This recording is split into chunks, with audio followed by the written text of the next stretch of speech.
Good morning, everybody. If we could grab a chair. Also, if you could reach down, such as I'm doing, and turn off your cell phone so that we don't get interrupted.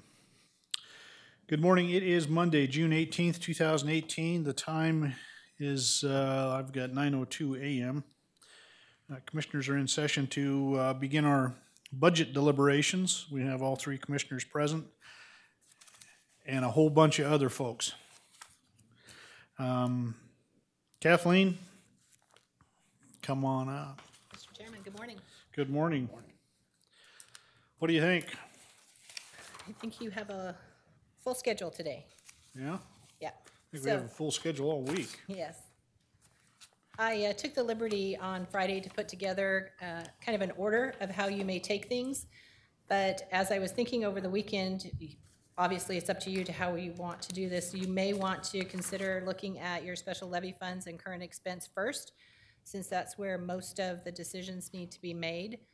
But we can start however you'd like. We do need to officially, on the record, make decisions regarding the property taxes, the 3%, the new construction roll, your county-wide personnel considerations, which is the 3% COLA merit, and then looking at some of the other things that are on the list. So, and also you had asked us to look at two other things. You had wanted information on the 2% holdback and also on what the effect of taking foregone would be on the average homeowner. So to get started, we could go over those two things and then make decisions on taxes and personnel, and then I would leave it up to you as how you would like to proceed further.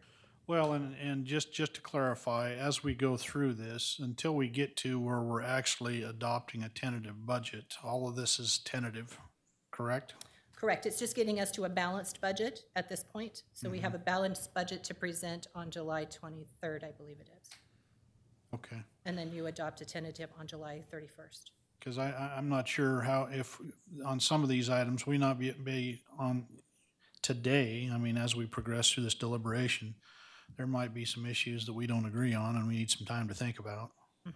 So, before we get started though, Antonio, are we streaming? Okay. Again, streaming all of our budget presentations out on the internet, so we want to thank those folks who are joining us via the internet and welcome them. So I think it would be best, probably those first two items you were talking about, we probably need some more information in order to make a decision. So why don't you let us know what you've got? The first two items on the list, or the 2% and the new construction roll? The 2% and the new construction. Or, I'm sorry, foregone. I'm sorry. The information you had regarding that 2% and also the information on what it would cost taxpayers regarding foregone. I'm going to turn it over to Phil to discuss with you, give you a little information about the 2%.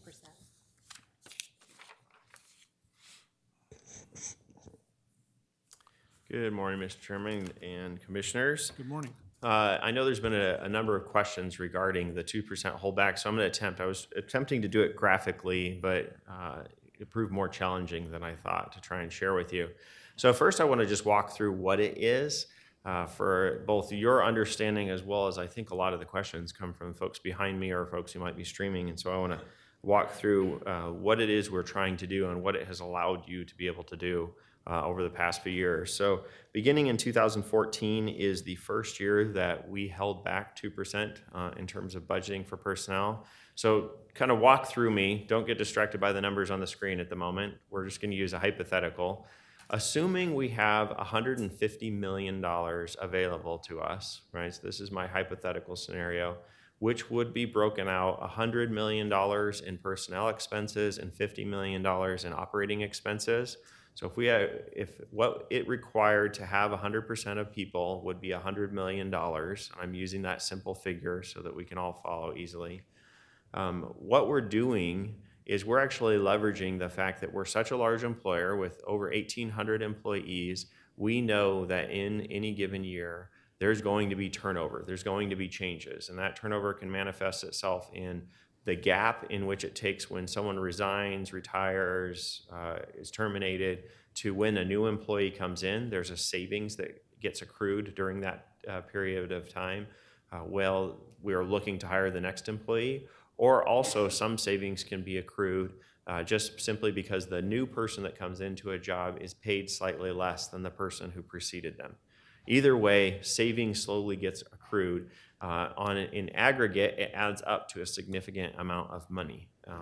And so what we've done is we've built in, both in our budget process, but also in the tools that we have. So the personnel analysis, which is what allows us during the mid-year to determine what money is available, it is built in that some of that savings. So for example, that first type of savings I described where there's a gap between when someone leaves a position and when someone new comes in, departments are not able to touch that money. That money is reserved as part of this 2% holdback.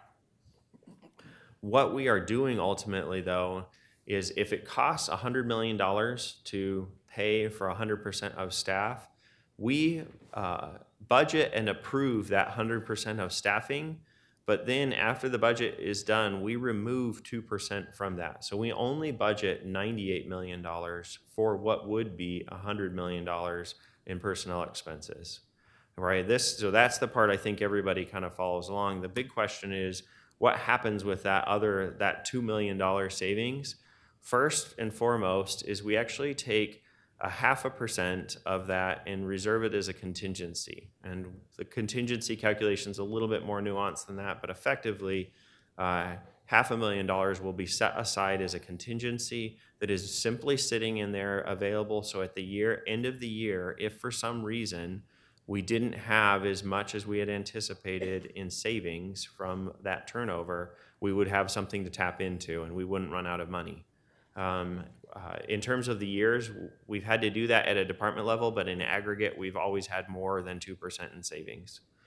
What has that 2%, that $2 million that we back off, what it has allowed you to do is in the budget process, you have approved an additional $2 million in expenses that you would not have otherwise been able to approve.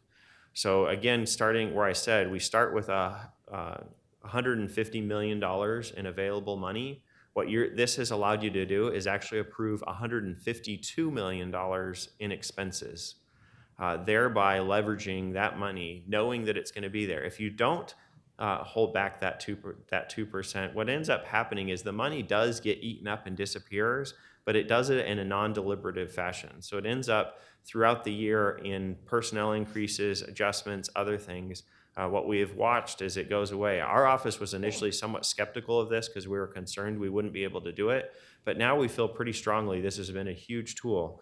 The numbers on the screen that you can see year to year what that 2% holdback amount was, as well as what the contingency was that we budgeted. As you can see, it averages about $1.5 million in terms of the holdback and what it is. This year, after the contingency, it would be $1.3 million that it would allow you to authorize expenses for up to $1.3 million in addition. So to put it in real clarity, right now we sit at just over $7.7 million in terms of the deficit between what you have available and what the requests are. That amount would increase to $8.3 million immediately if we budgeted it 100%, because you wouldn't be able to leverage those funds. Okay, Phil, let me jump in here, please. because this question, if I don't ask it, it's going to go away. Sure. So throughout the year, we are constantly getting folks come to us, folks being either department heads or elected officials, who are telling us, "Hey, we've got money from salary savings that I believe you just described, right? It's when somebody leaves." Sure. Okay, you've got that time period that nobody's in that position, so you've got that money. But we have department heads and elected officials coming to us and say, "I've got salary savings. I want to be able to bump this person up." And so if I'm understanding you correctly, that's taking away that contingency money that should be there, or that savings. Am I wrong on that? Yeah, Mr. Chairman, you are wrong on it. So it's nuanced, right? So I want to kind of walk through. So in terms of the contingency, no one can touch. Kathleen is the only person. This contingency, while it's referenced the same, is different than like the contingency we put in general for you to make determinations. This is simply that $500,000 is insurance. It just sits, no one touches it. It's only in adjustments at the very end of the fiscal year to balance things out among the departments, right? The entire general fund is huge. So for example, a small department, the idea of the 2% holdback is really difficult on a department like, I'm trying to think one of the smaller departments, but a small department, it's very difficult to have that 2%, whereas a big department, it's not as big. But in aggregate, we're all part of the same general fund, so it's okay. We just balance it all out. To the question you have, so personnel analysis, the tool that we built that allows departments to make mid-year adjustments, it already has built into it this 98%. So when a department comes to you, they do come to you and say, hey, I have salary savings.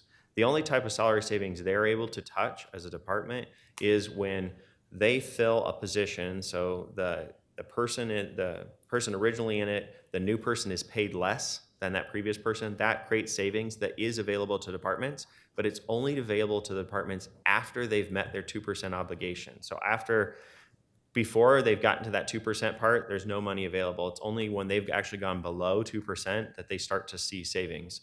The type of savings I described where it's a position is vacant for a period of time and it's one-time dollars, departments never have access to that money. There's no point. In personnel analysis, we worked with IT really closely to figure out the algorithms to ensure that we can protect this type. So it's really capturing one-time savings. It's not capturing ongoing savings. That's why we allow the ongoing savings to the departments the liberty to figure out what to do with you in terms of those. But the one-time savings, we don't want people to approve pay increases on one-time money. This is effectively capturing one-time money, but we're doing it annually, capturing that one-time money. So we're able, and we hit reset every year when we do the budget process, we're hitting reset on this amount, which allows us to be able to leverage these funds. And it really does, it adds up. So just in the years we've already had, the 2% holdback itself has added up to just shy of $7 million. With the offset of the contingency, it ends up being $4.7 million. So you've been able, since 2014, to approve $4.7 million more in operational expenses than you would have otherwise been able to do. So it's really one of the key tools that has allowed us to help be able to approve some of these projects and dig out of some of the financial challenges we've had, right? So whether it's IT projects or other things, you've been able to prove with this. And so it really is an accounting mechanism. We just know we're large enough, there's enough safety in being able to do this that we can leverage this money. And it helps you at this point in time because effectively you're getting $1.3 million for this budget that you wouldn't otherwise be able to get to approve in some of these expenses that you're getting hit with in the requests. And so that's where it is. I think it can be confusing at a department level, but that's why we built personnel analysis so the departments don't have to do the calculations. When they go into personnel analysis, it immediately tells them you have this much available for wages if you need to do something. Okay. Okay. That's the 2%. That's the 2%. Any other questions? Yeah. Okay. Go ahead into the foregone discussion. Turn back over to Kathleen. Thank you, Mr. Chairman. So, in working with the assessor's office, I had asked them what the average assessed value of homes in Ada County is. That average assessed value is $292,100. So the taxable value on that is $200,000. In looking at how much it would cost that homeowner, the average homeowner, to take $1 million of foregone, that would be an additional $4.40. So basically it equates to $2.20 per 100,000 of taxable value for every $1 million of foregone that you chose to take. If you took $2 million of foregone, it would be $8.78. $5 million of foregone is $21.98. $7 million, $30.76. And if you so chose to take all 12 million, that would be $52.74, again on the average assessed value home. Does that provide you the information that you were looking for? Yeah, Mr. Chairman, Commissioner Tibbs. $4 million, $4 for $1 million, $4, and what were the cents? For 1 million of foregone, for every 100,000 of taxable. So for that average home that's a $200,000 taxable, it's $4.40. Okay. Thank you. I think that pretty much answers the question. All right. Any questions from the board on that? No. Okay. Are we going to start at the top of the list and just start going down? It is whatever your pleasure is. Gentlemen, what's your preference? Whatever's easier. Let's start at the top and go down. So I don't have a decision sheet on the first two. And as you know, these numbers are already built into the budget that we've been working on all week that shows the $7 million deficit.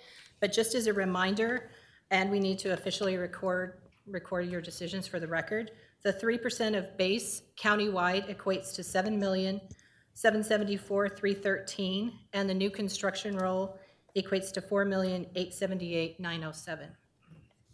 So at this point, we'd like to officially record your decisions on the 3% and the new construction roll. So you're saying the 3% is what amount? $3,774,313. Okay. Gentlemen, she needs a decision. Where are you at on 3%, taking the 3% of the base? Yes.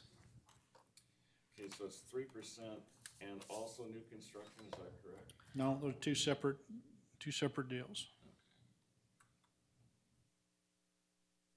I'm gonna abstain on this one. I'm not ready to make a decision yet. Okay, he's not ready yet. I'm voting no on that. For the time being, Okay. Anthony will record that decision then. The new construction roll will give you $4,878,907. Jim, Yes. Rick, new construction roll. I'm gonna go no on this one. Okay, this one I'm gonna vote yes on. For the time being. Thank you, Mr. Chairman.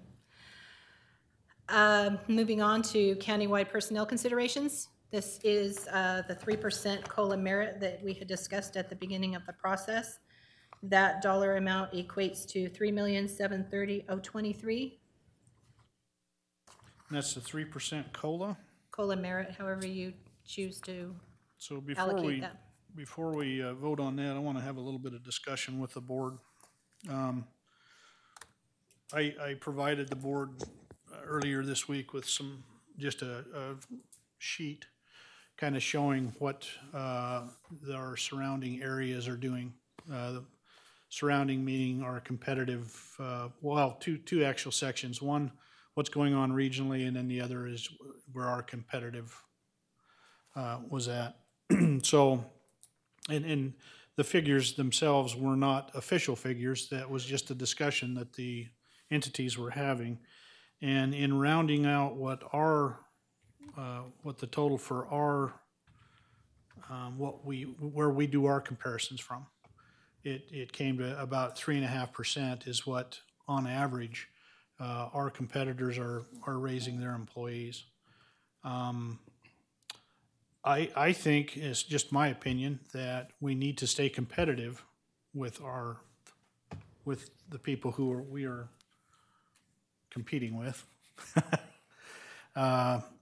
And what I was thinking, and I know this is again just for discussion, what I was thinking was we need to do the 3% just for the COLA, but I think we also need to have some merit pay put in there to reward our best workers. And I'm thinking 2% merit, so that's a total of 5. But again, this is just discussion to bring out. I think I can't recall regionally what the amount was. I don't have that paper with me. But anyway, your thoughts? Yes, Mr. Chairman, I also thought about it, and I thought 3% was a bit low. I was thinking more in terms of a 4% COLA. But if you're going to throw in a merit, really 3% COLA and a 2% merit, I think would go a long ways. It'd also give some flexibility for the other electeds and the department heads to reward the best workers. So I could, at least for discussion's sake, I could go along with the 5. Okay. Thank you, Mr. Chairman. Yeah, I strongly believe that we need to be competitive, especially if the comparison is done on a sound, rational basis. The 3% COLA sounds good to me. The merit bonus 2%. My only question on that is how do we calculate that amount? Do we take 2% and say, okay, in your department you may do this, and then what happens to the balance? That I think we need to cover a little bit more in discussion for me, but I do like the idea of merit increases, particularly in line with someone who's been here for so long, instead of a flat like 4 or 5% for everyone, which includes employees that have only been here weeks or months. You know, in the past, what we've done is on the merit, we've had some restrictions that we placed on it, and that's at the discretion of the board. I'm trying to think of some examples. I think regarding merit, some of the things we've done in the past that I think they had to be here a certain time frame. There was restrictions that there could have been no disciplinary problems or issues through the year. Mr. Chairman, Yeah. Commissioners, yeah, I believe you're right. I think that we looked at anybody who'd been here 6 months or longer and no disciplinary issues. Yeah. And then they were available for the merit. I think another one, I think, Mr. Chairman? yes. I think it's, say if there's a 2% merit, that all the departments got a flat 2% that the department heads could award out. You know, so if somebody got a 1%, then maybe somebody else could get a 3%. So there was just a certain amount of money. Right. You had to spend it. You couldn't hold on to it and put it Correct. into a slush fund. Correct. But you had to spend it. And I'm sorry.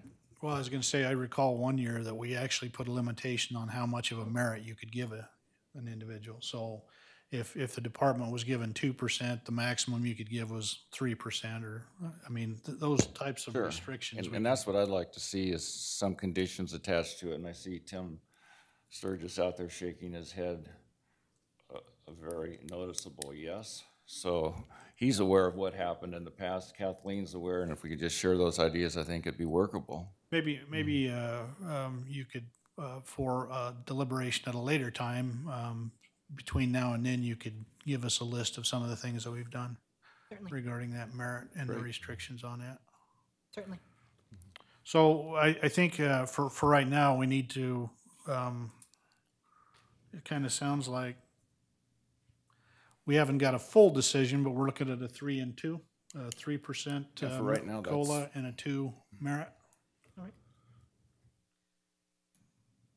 But we'll come back to that after we get to more information. Okay. So since you've made some decisions that affect your deficit, would you like to see where we are at this point before moving on to the CIP, the extraordinary items, et cetera, or would you like to just move forward? Let's just move forward, and then we'll look at it when we get All right. further on. Just a quick question though. Does the percentage 3 plus 2, does that go into that calculation, or is this outside of the addressing the deficit matter?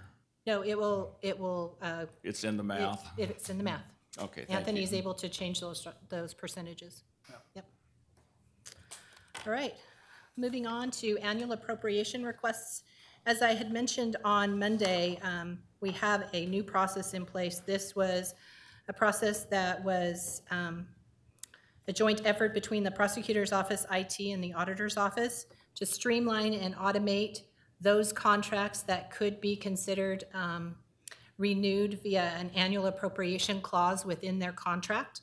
So right now, there are not a lot of them because a lot of the contracts were originally not written with an annual appropriation clause. We do have 4.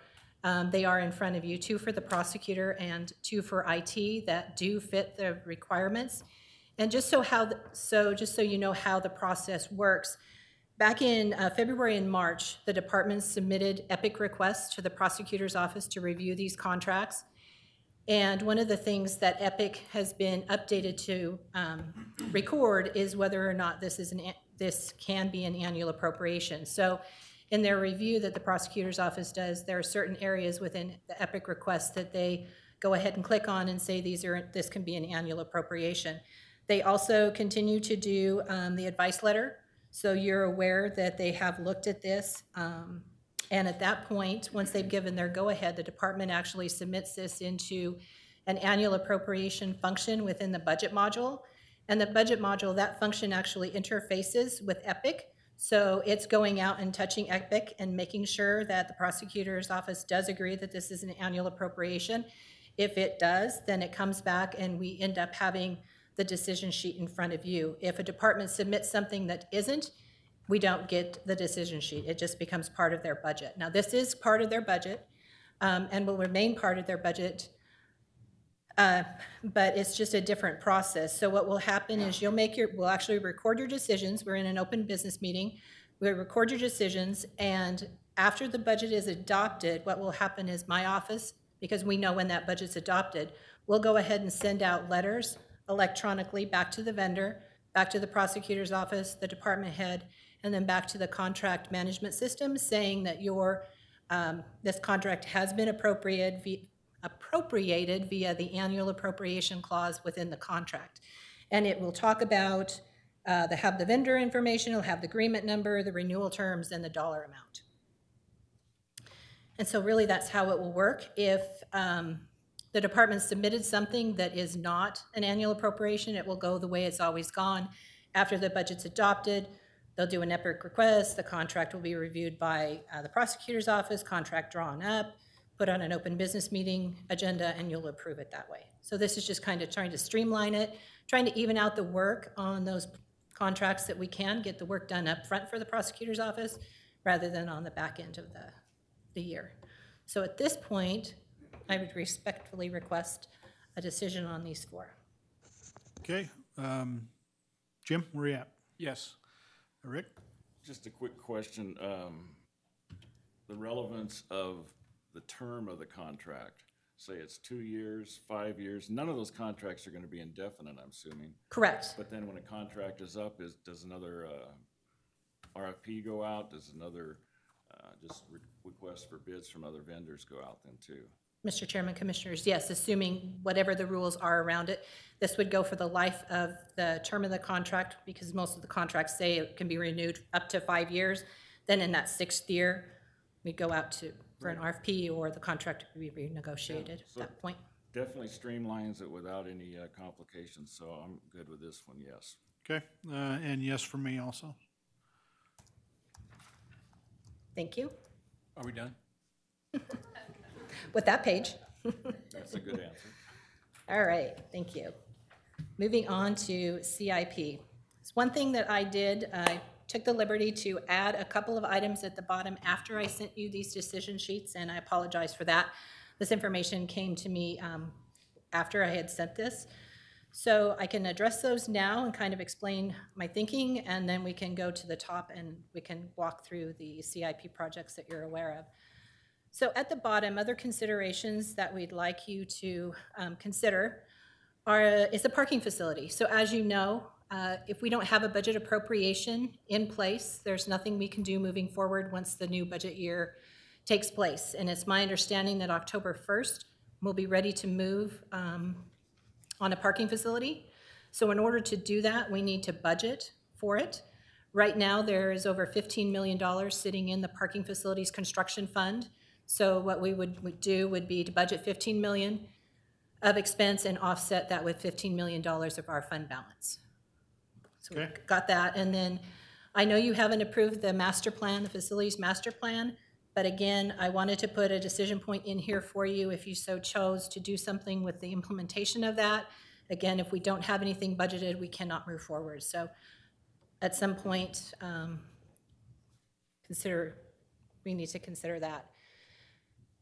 Now, moving on to the actual CIP projects, there are, I believe, can't count them quickly, 5 of them from the general fund and 4 from enterprise. This is part of your $7 million deficit. I believe that you have information on those. You've gotten information several times. They have been prioritized. for you by the Transformation Board, so they are in priority order. And I would just ask what your pleasure is regarding these. Okay. Do you want to take each one individually for a yes or no? However you'd like to. Okay, proceed. gentlemen, property and evidence refrigeration expansion at the sheriff's office. Where are you at on that? Yes. Yes. Yes? 3 yeses. The jail intake body scanner from the sheriff's office. Yes. Yes. Yes, so 3 yeses on that. The coroner new site construction. Mr. Chairman, Yes, Commissioner Tibbs. I would like us to consider moving that to the master facilities plan. Okay, And Kathleen, can you explain what that would mean? That would mean at this point, 1.2 million would come off your deficit, and nothing would be budgeted for that unless you budget something in the facilities master plan. Okay. But it would kind of be in holding. Yes, Okay. Not limbo, holding. correct. well, just keep in mind that if you do not budget it, you cannot spend anything on it. If you're gonna move it to the master facilities plan, and we haven't approved that plan yet, then we've only got a short time period that we're doing the budget right now, so you need to make that decision whether you want to chance that it won't get funded at all this year or not. Well, could I ask this? Go ahead. Could we move it to the master facilities plan now and then, flag it, and if and during later deliberations, we might want to bring it back?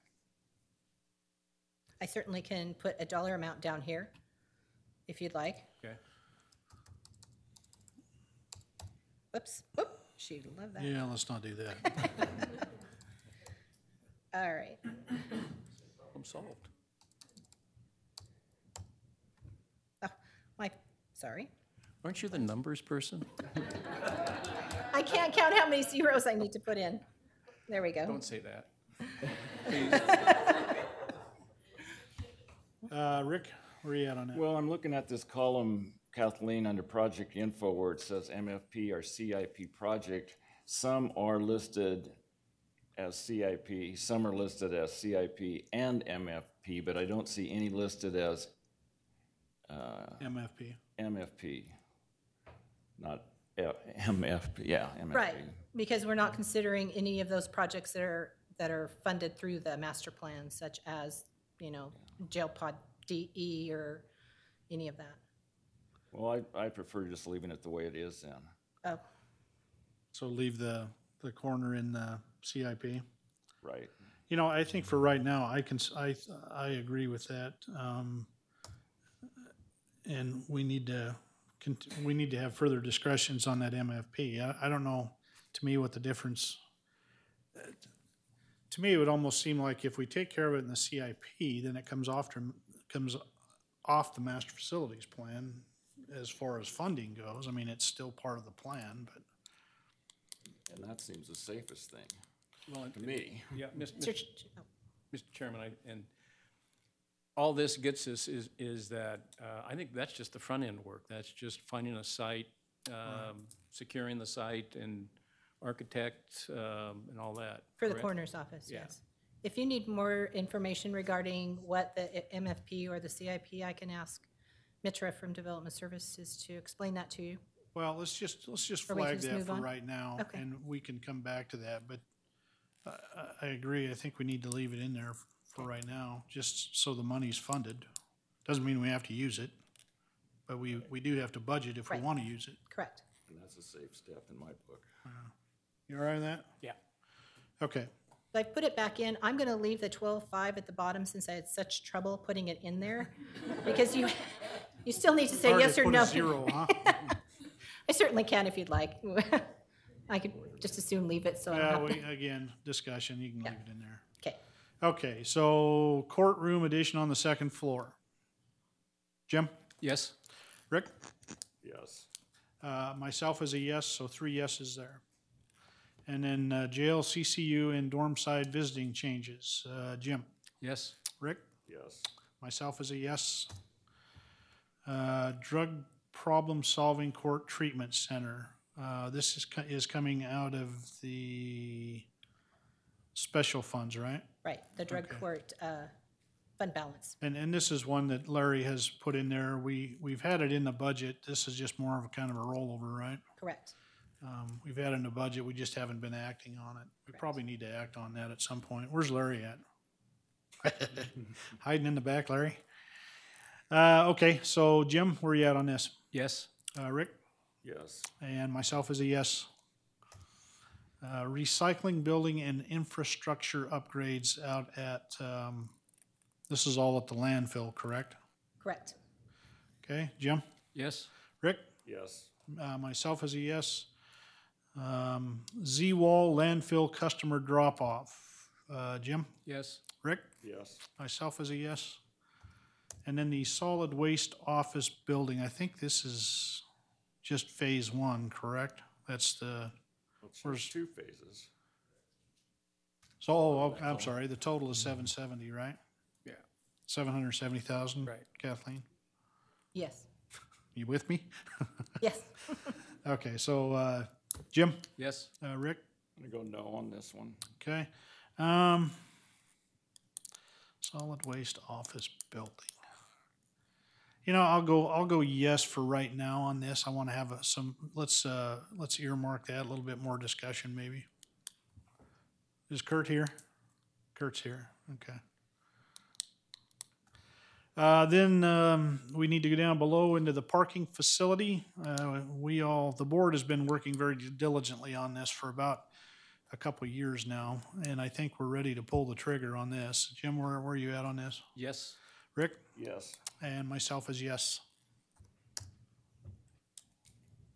And then you've got that master facilities plan. Do we need to answer that since we already did up top, or just No. earmark it? We can just leave it for discussion down the road, Okay, let's do that. maybe.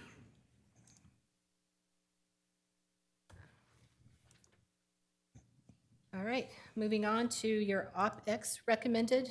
These are the extraordinary operation expenses that are within the department's budgets. 3 of them did not get put in the department budgets, but they are here and they were prioritized by your transformation board.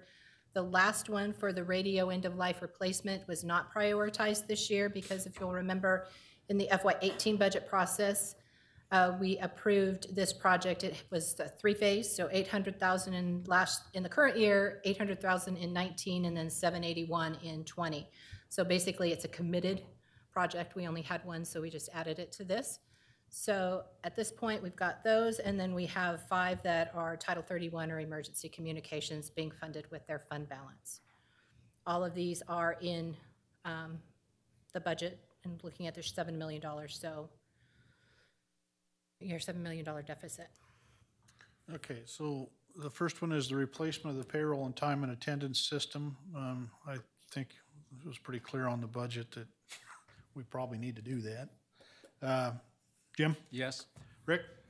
Yes, but I'd like to address that project's asterisk. So what, The asterisk for that and the faceless file conversion and the end-of-life radios just means it wasn't originally put in the department budget, Okay. but we did capture the dollars in the numbers that we are presenting to you. so They were in will a- it come out of that department's budget? No, It will what the not. thought is for payroll is that we would put it in Department 30 in current expense, be under your guise, since it is something that is countywide. Okay, that's good enough. Thank you. I'm still yes. Okay. And myself is a yes, so that's 3. F5 portal hardware for web and SaaS security. Jim? Yes. Rick? Yes. Myself is a yes. Remote desktop for legacy applications. Jim? Yes. Rick? I'm a no on this one. Okay, I'm gonna go yes on this one, so, you just might, I don't know if you're keeping track of these ones that are, when we have a 2-to-1 or a vote, no? I'm not, do you want? Okay, I am. okay. In case there's further discussion, I guess, is what I'm thinking. Faces paper file conversion, for employees. Jim? Yes. Rick? Yes. And myself is a yes.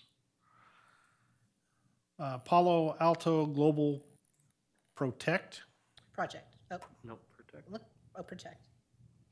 which is it? Protect. Protect. Security program, I'm guessing, versus Steve. That's a I'm not- recognizable yes nod. Yes. Okay, so Jim, Yes, Rick, Yes. and myself is a yes. Facilities maintenance program. This is a computer program for maintenance. Jim. facilities, dude? Yeah, for the probably operations. I'm Yes. pretty sure that's where. Yes. Okay, Rick. That, it seems broad, I don't know what that is. So is it just like an ongoing, is Scott here? I'm right here, Mr. Chairman. Come on What's- up. What is the scope of this, please? Come on up to the podium, please, and let's answer that one right away. It's Mr. Chairman, Commissioners, it's a $160,000 expense, and then there's a $35,000 ongoing to maintain the database and keep it up to date, and as far as the program and the software and stuff. All software has to be updated to be able to run with the latest and greatest things that come out. We can budget that. We have the funding in our budget currently to do 2 years' worth of that $35,000 to cover that, and we would have to ask for that down the road as an ongoing.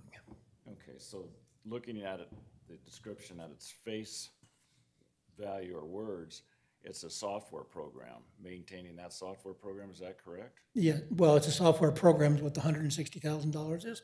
They come out, they go through our entire facility, they actually build the program, put everything in as far as the equipment and everything, and then the $35,000 is to maintain that Sure. database. Okay, I have a better picture of it, so yes for me. Mr. Chairman? Yeah, Just Commissioner a Tibbs. question for Scott, too, Yes. just to clarify a little bit more, that you've been conducting a pilot program with this, and it's working really well, I think. Mr. Chairman, Commissioners, yes, that is correct. They built the database for it. We're waiting for one piece of equipment to get it so we can secure it.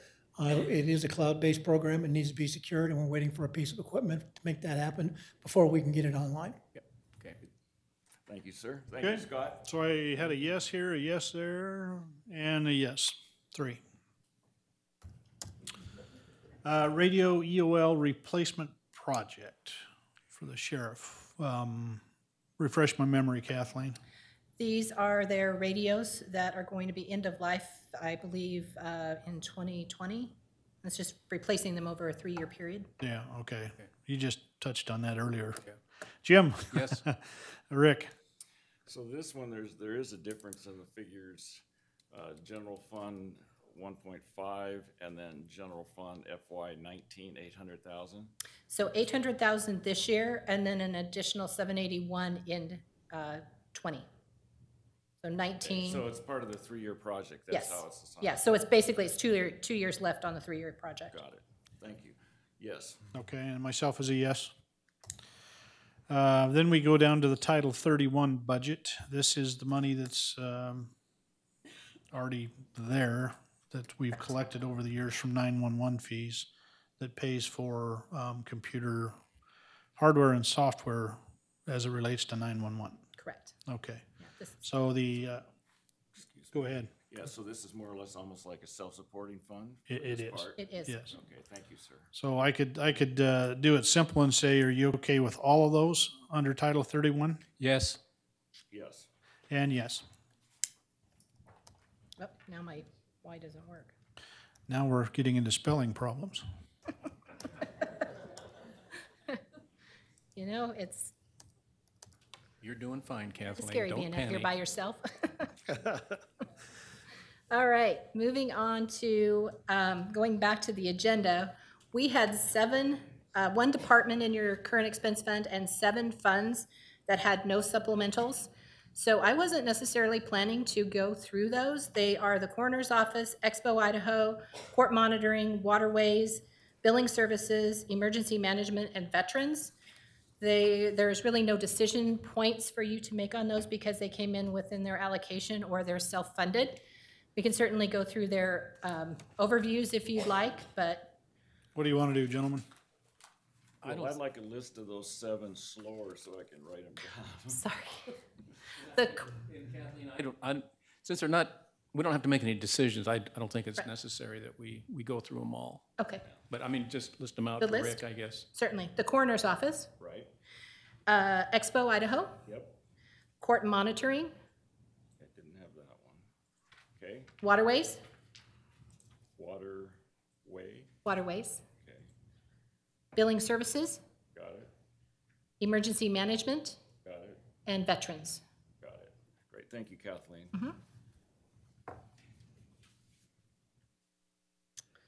Okay, so again, let me just make sure that we're okay, just because those are within budget, we're okay with approving all those 7, is that correct? Is that what you're asking? Correct. They don't have any supplemental, yeah. Mr. Chairman, just for clarification, you said building, Billing services, development services? Billing. billing services. Oh, billing Billing, services, yeah. okay. Sorry. You got wax in your ear? I must. Did you see light at the other side? Okay, I do. Wind's blowing. Jim? Yes. Rick? Yes, And myself is a yes. Thank you. All So right. those folks, if they're here, no need for you to stay here. Unless you want to, it's up to you. Okay, go ahead, Kathleen. All right, moving on to, again, those that are self-funded, that had personnel requests that were within their budget. Because they did have personnel requests, we would like you to review them. So I believe you had these sheets. You can see from the screen, it looks different here, that the gray or the purple is within budget. And then when we get down to those that were not in budget or a supplemental request, they're in orange. And then blue, we have 2 blues, and that is meaning that those actually are taking place this current year. So we just need to be mindful that these have already been approved. There's 2 of them, this one and then 1 position in development services when we get there. But for where we're starting out, for the self-funded departments or funds, motor vehicle has 2 new positions. I don't know how you want to go through these by department, and then position by position, I will leave that to you. Well, let's go through department by department, and then we'll address each position as we go. So we'll start with motor vehicle. 2 new positions being requested, motor vehicle clerks. Yeah. Okay, Jim? Yes. Rick? yes, Okay.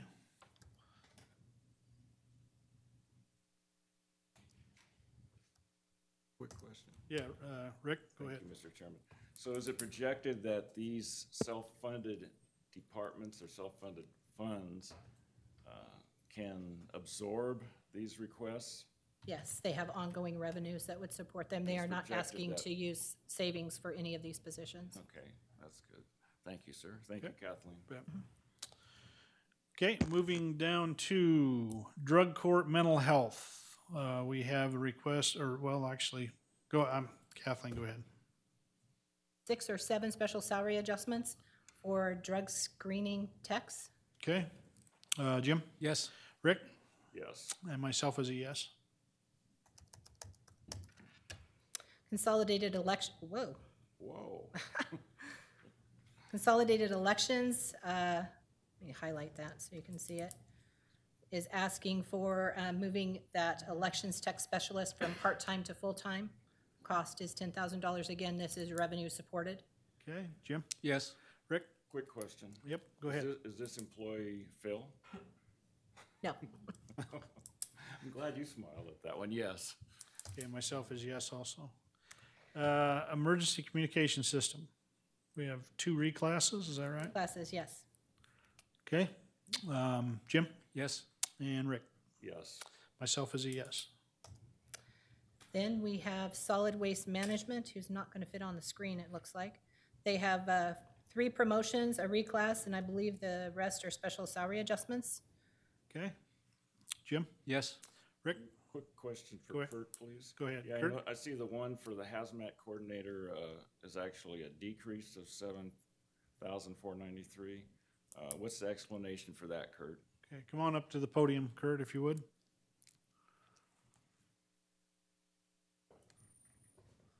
Mr. Chairman, Commissioners, that is our hazmat coordinator is retired this year. And so we're refilling that position now at obviously a lot lower Makes sense. That's all I salary, needed so. to know. Thank you. Yep. Okay, back to you, Rick. Yes. Okay, and myself is a yes. Right. So.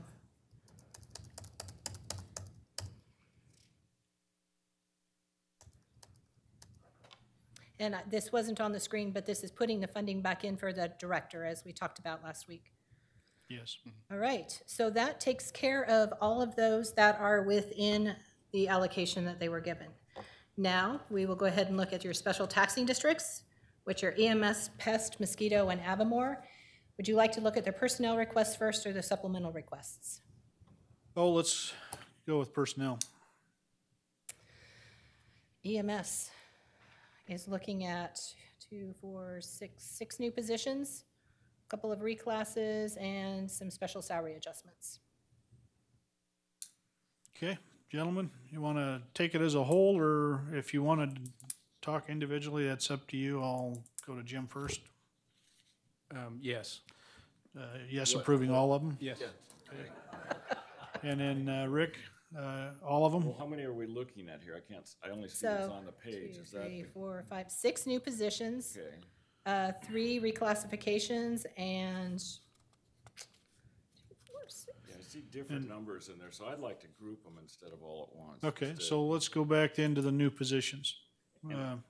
One last question. Go ahead. And again, these are special, what was the title? These are special taxing districts. They have their own levy and their own 3% new construction roll. And Again, they're self-supporting or partially self-supporting? they are partially self-supporting because they do require taxes. Okay, thank you. Thank you, sir. Where are you at with the new positions? Yes. Okay, and for me, yes on the new positions. Jim was a yes on everything, but, okay, then we'll go to the reclassifications of the EMS. There are 3 of them. Yes. Jim? Yes. Rick? And the reclassification, is Darby here? He is. Come on up, What's Darby. a brief summary of these, please?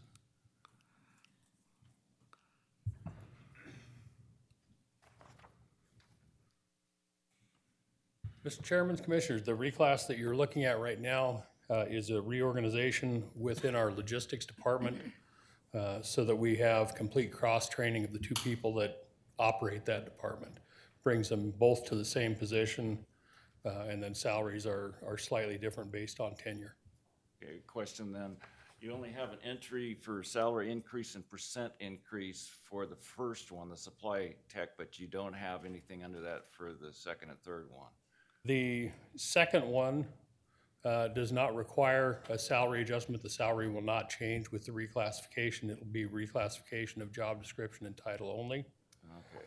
The third one is what was presented, that we are not willing at this point in time to say what an appropriate adjustment is for that. We have put a few dollars into contingency in our A budget, but we want to have human resources completely review all of our administrative positions prior to making any decision on what is appropriate to apply to that position. Well, that makes sense. Thank you, Darby. Yep. Thank you, sir, and I'm yes. Okay, and a yes for me, so that'll be 3 yeses.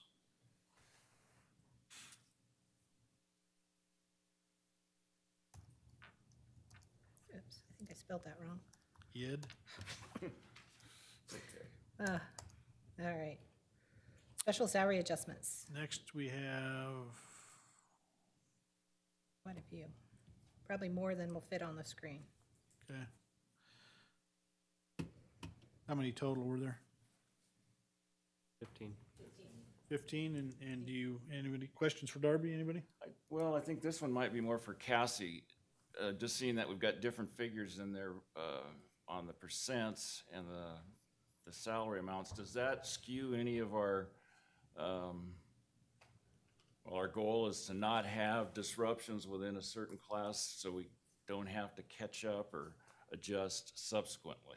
Chairman, Commissioners, yes, that's correct. This is creating a pay plan for the EMTAs. There isn't currently one, so this would be slotting them all in the appropriate place. Okay. Well, that's, gives me peace of mind, so I'm good with these. Okay, Jim, where you at? Myself is a yes, you had 3 yeses there.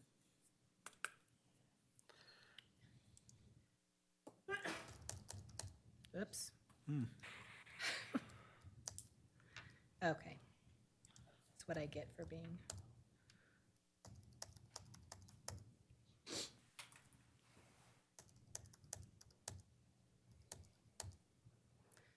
Pest. Want to go through all the personnel and then go back over to the supplemental for the others? Because I believe, Yeah, let's do personnel okay. first. Get the A budget out of the way. so Pest has a promotion. You'll see this in all three of his funds, so Pest and Mosquito here, and then in Weed also for the Pest, Weed and Pest Operations Manager. So this is the dollar amount for each of those funds.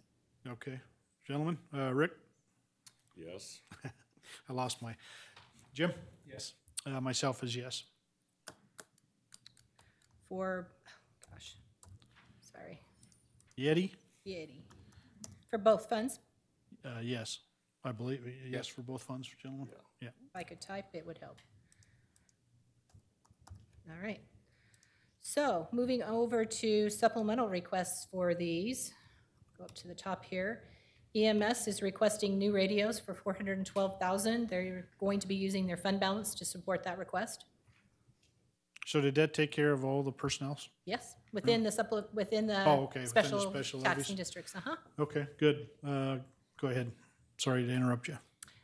EMS, new radios. Again, I believe theirs are end of life and they're replacing their radios. Okay. $412,000 use of fund balance. Jim? Yes. Rick? Question, please. So is this all at once, or is this going to be a phase-in project? If this is all at once, but I'll let Darby speak to this. That's what I'm thinking it is, but just for confirmation. Well, we want Darby to get his exercise in today. Get your steps in, Darby.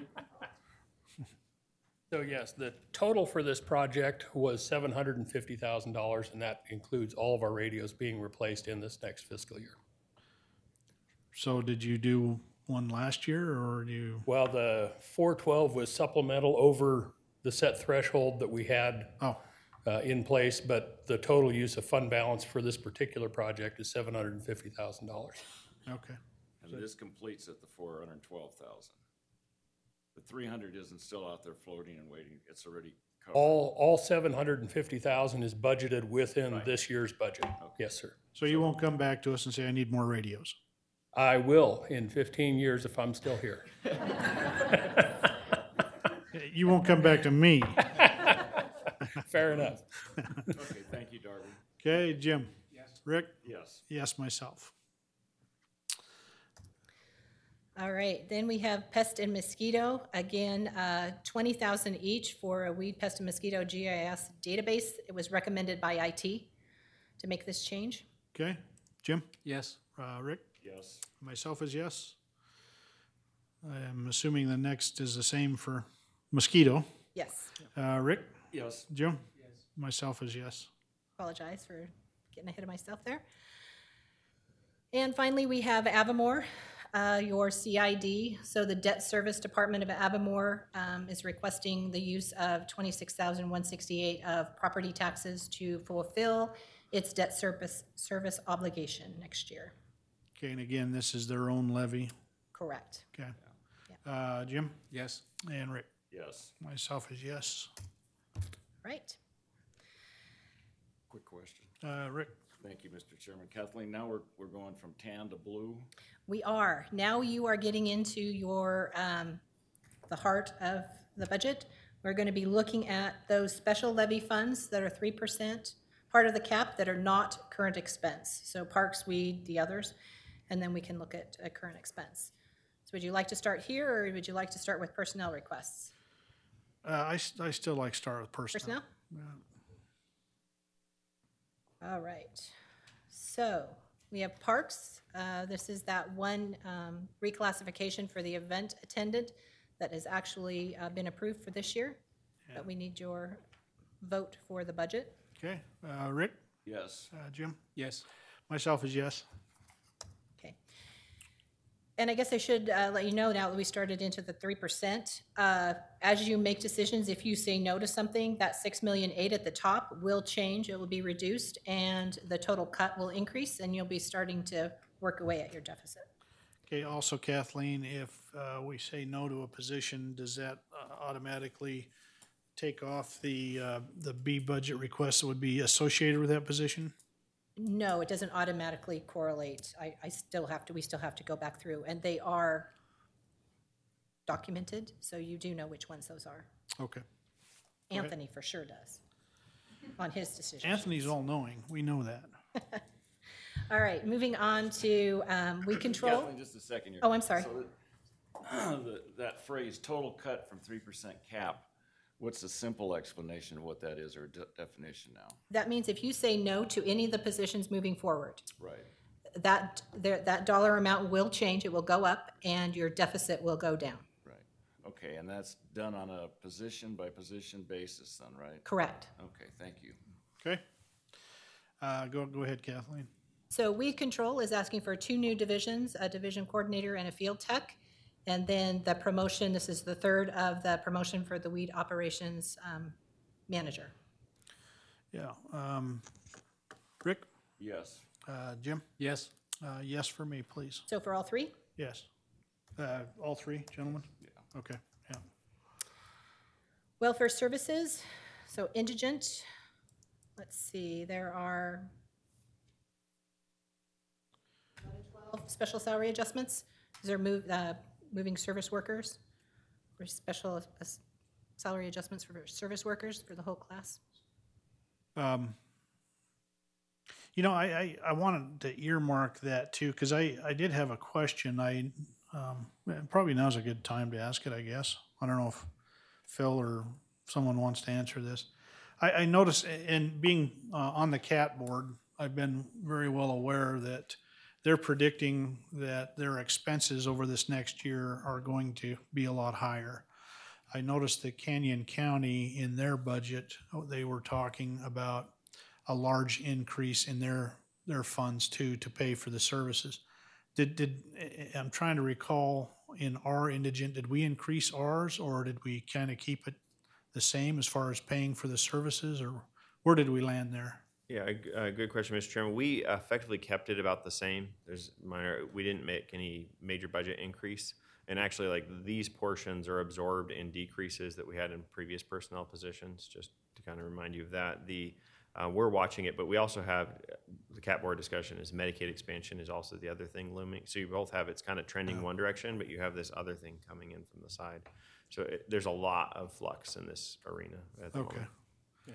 Well, I just wanted to bring that topic up.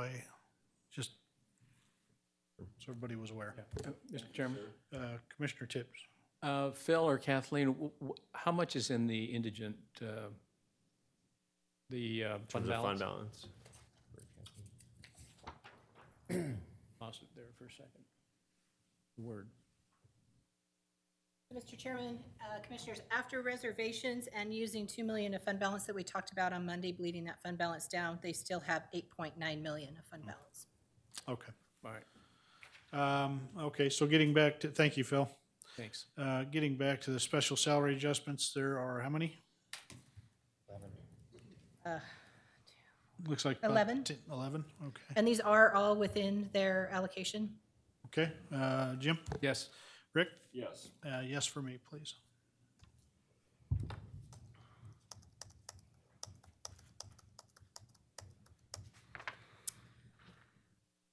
Assessor appraisal, ad valorem, they are requesting 1 new position, 2 promotions, 4 special salary adjustments, all within the appraisal division, and then, well, I guess they're all appraisal, and then 2 special salary adjustments that fit within their allocation. Okay, so let's go with the new position. Jim? Yes. Rick? Yes. Myself is yes. The 2 promotions, Jim Yes. and Rick? Yes. Myself is yes. And you have the 4 tan-colored special salary adjustments. What's the difference again? The difference in the coloring? Yes. The coloring is their supplemental request above their allocation, and the gray or purple is within their allocation. So these, they're asking above and beyond. Okay, so the special salary adjustments will just take all 6. Jim? Yes. Rick? Because they bounce around so much, they range from 3 to 14%. I'm gonna go no on this. Okay, is there a explanation on the bouncing around there? Maybe Bob can answer that.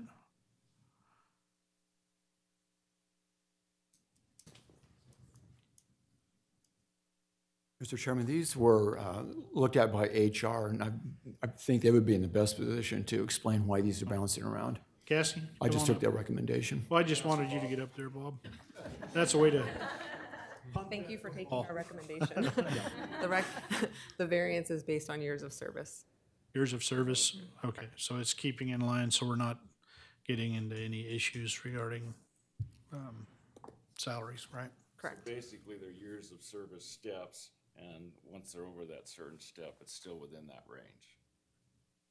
That, whether it's 3% or 14%, it's still within that step level based on years of service. Correct. We've determined the wage based on years of service. That's Okay. good enough for me. Yeah. Thank you. Thank you. Thank you, Bob. Good job, Bob. Yeah, very well played. Okay, so back to the special salary adjustments. I think, let's see, did that change your vote or you? No, well, yeah, yes. Okay, so we got a yes and a yes and a yes. All right.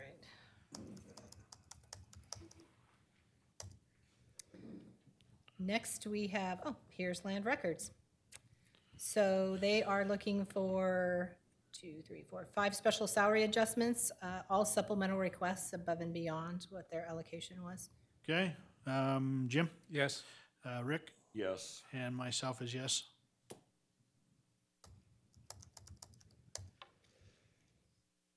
All right, now we have the trial court administrator's office. They are asking for 2 new positions, for 2 admin specialists, and quite a few salary adjustments, special salary adjustments, looks for deputy marshals and then their mediation services coordinator. I can't fit them all on one page, so I apologize for that. All are within their allocation, with the exception of the 2 new positions, it looks like. Okay, so this one starts with that bold line, a new position? Correct. Okay. Okay, so we have 2 new positions, administrative specialists. Jim, Yes. Rick, I'm gonna go no on this. okay. You know, I'm gonna, for now, why don't we earmark this? For now, I'm gonna go yes. And then you have the special salary adjustments, it looks like, again, here, assistant trial court administrator, interpreter, law clerks, and deputy marshals, and the mediation service coordinator. Again, all these are within their allocation. Okay, do we need any explanation from Cassie? Scroll down a little bit. I thought one of those was, I wanna see if it's still within that range, or we got the end of this. So it'd just be on that last one, there's also PT, part-time greater than 20 hours. Is that the change, Cassie, or is something else going along to all of a sudden, or to have a big difference from 2 or 3% to 14%? What's the rationale for the 14%? Well, you can send up Alex if you need to. The 14% is a different position. That's a service coordinator, not a deputy marshal. So it was evaluated separately. They're separate positions. We did review all of the positions, and they are in line. We're not concerned with any leapfrogging, and they are within the market range. And it's still gonna be They a are within the market range. so it's still a part-time position, more than 20, but less than how many hours before it's classified? Part-time greater than 20 just means that it's a benefit eligible but part-time position. Okay. And so we don't really look at the exact hour allocation on this. Just for reference, though, is the cutoff to full-time, is it 36 hours, or where is the change to full-time status? 40 hours. That's 40 correct, hours, sir. is it? Okay. Great, thank you, Cassie. Thank you, sir. Mr. Chairman, I Yeah. wanted to ask Cassie a question. Cassie, stay up there and talk loud. Sorry. You're very quiet. The law clerks, the special salary adjustment, what's the rationale behind that? Just to bring them up to market.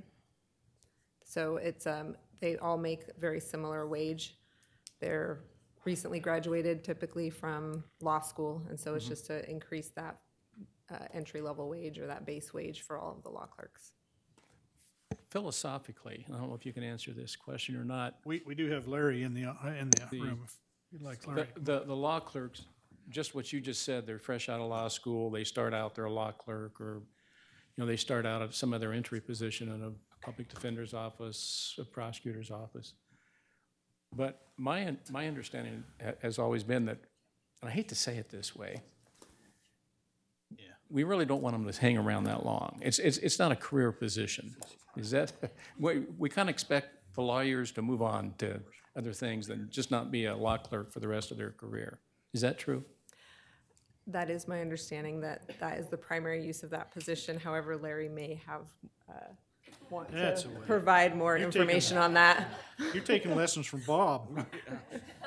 So Larry, would you come up and lie under the bus?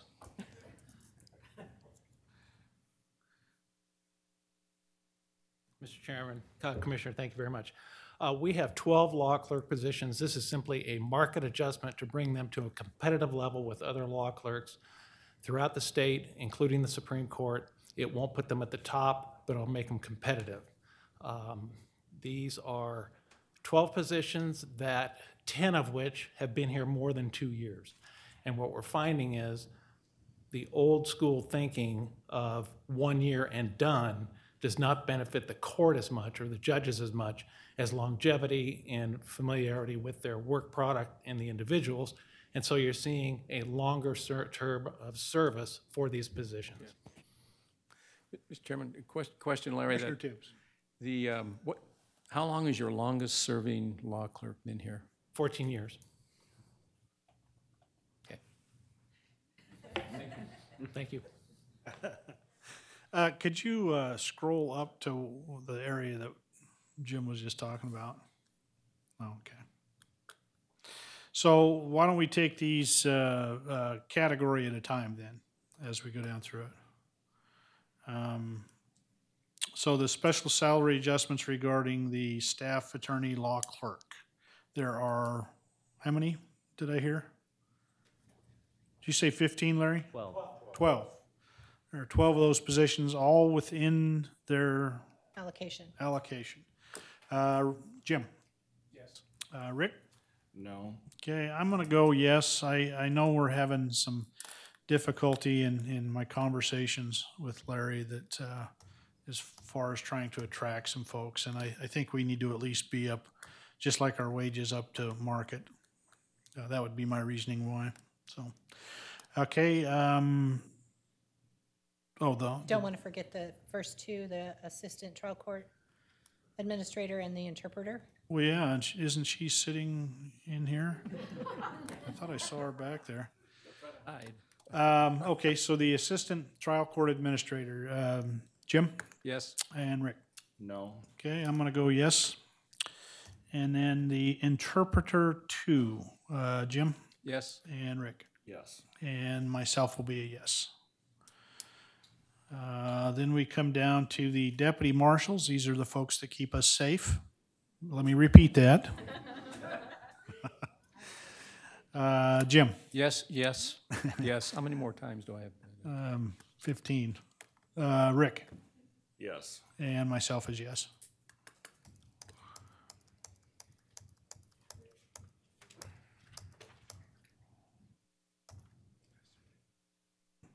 One more down there. Oh, I'm sorry. That is the mediation service coordinator. Okay. And finally, the mediation service coordinator, Jim Yes. and Rick. Yes. And yes for me. All right, moving on to, I believe this is the clerk. So there are a lot of special salary adjustments because we are a very large department for the court clerks. But going up to the top, we have 5 reclassifications, and I believe there are, I want to say 11 new positions. 3 are within budget and 8 are supplemental requests, all for court clerks. Okay. So regarding the new positions, Jim, Yes. Rick, Yes. myself is yes.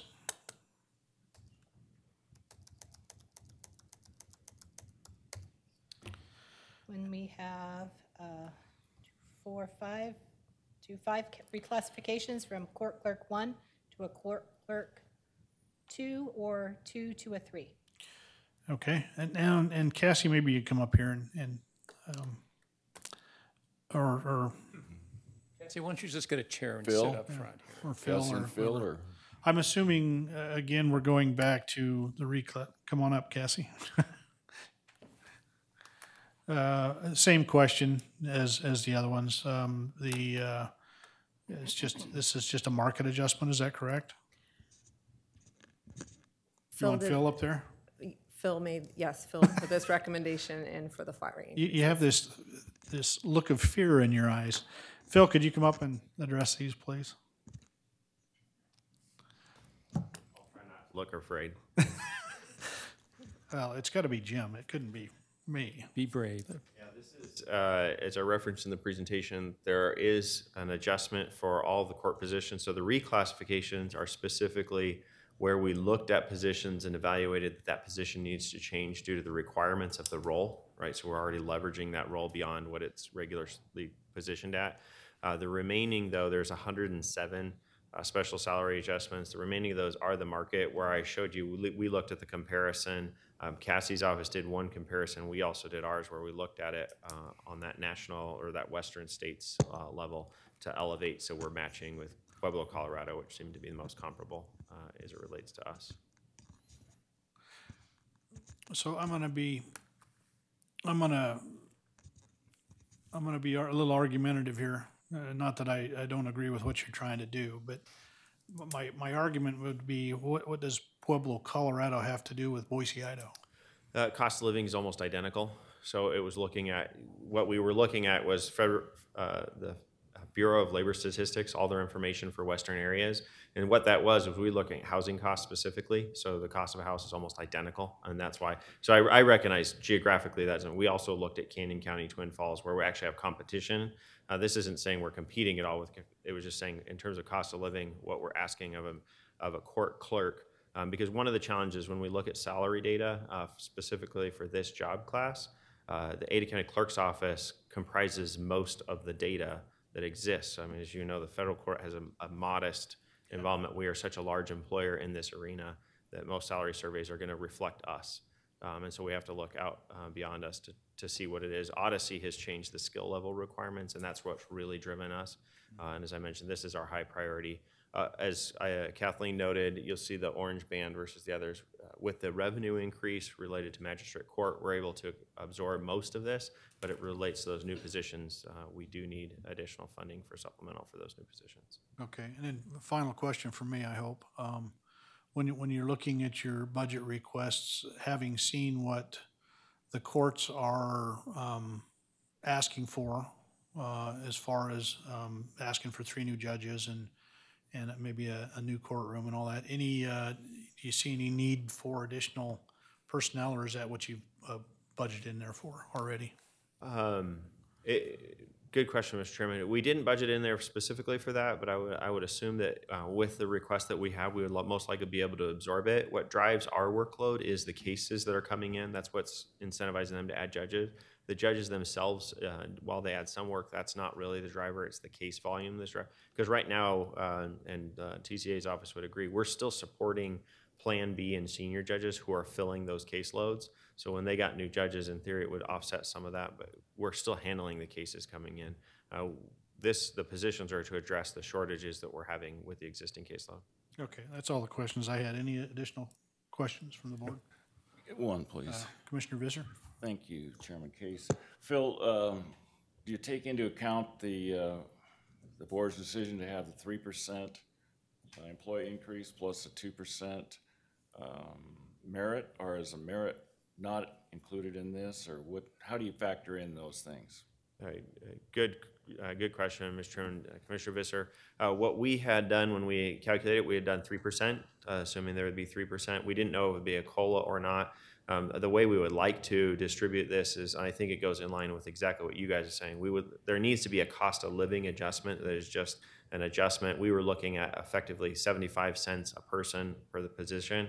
That was where that comes in at that 5% amount, roughly, because we're low wage positions.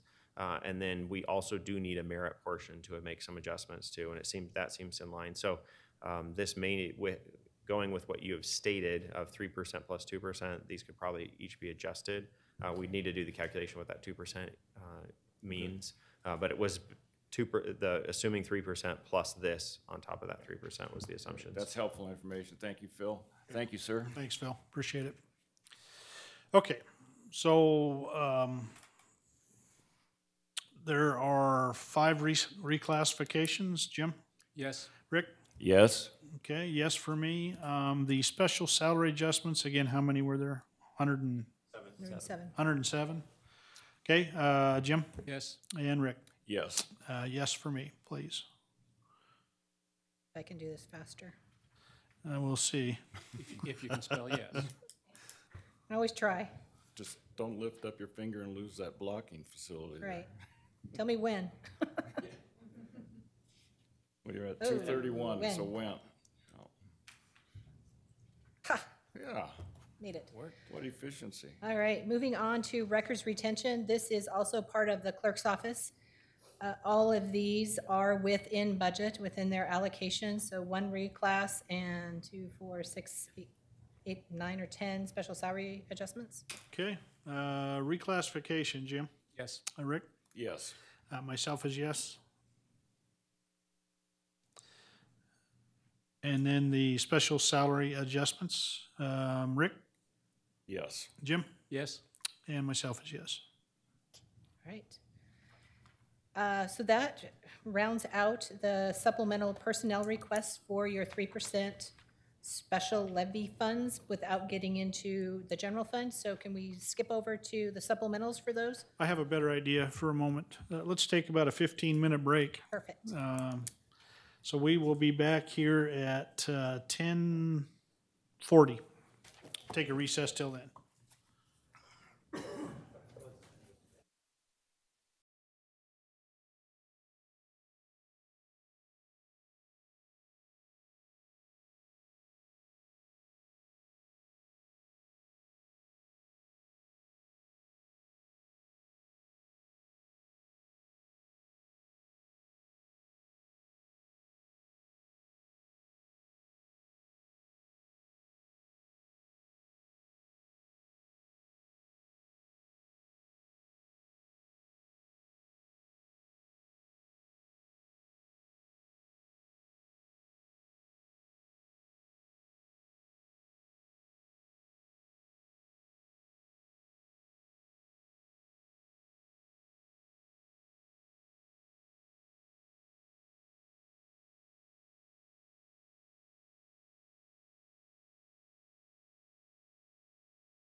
continuing with our budget deliberations.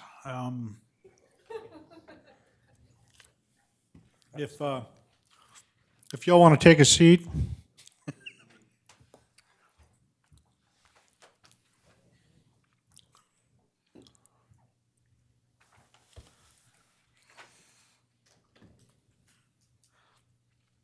Kathleen, where are we at?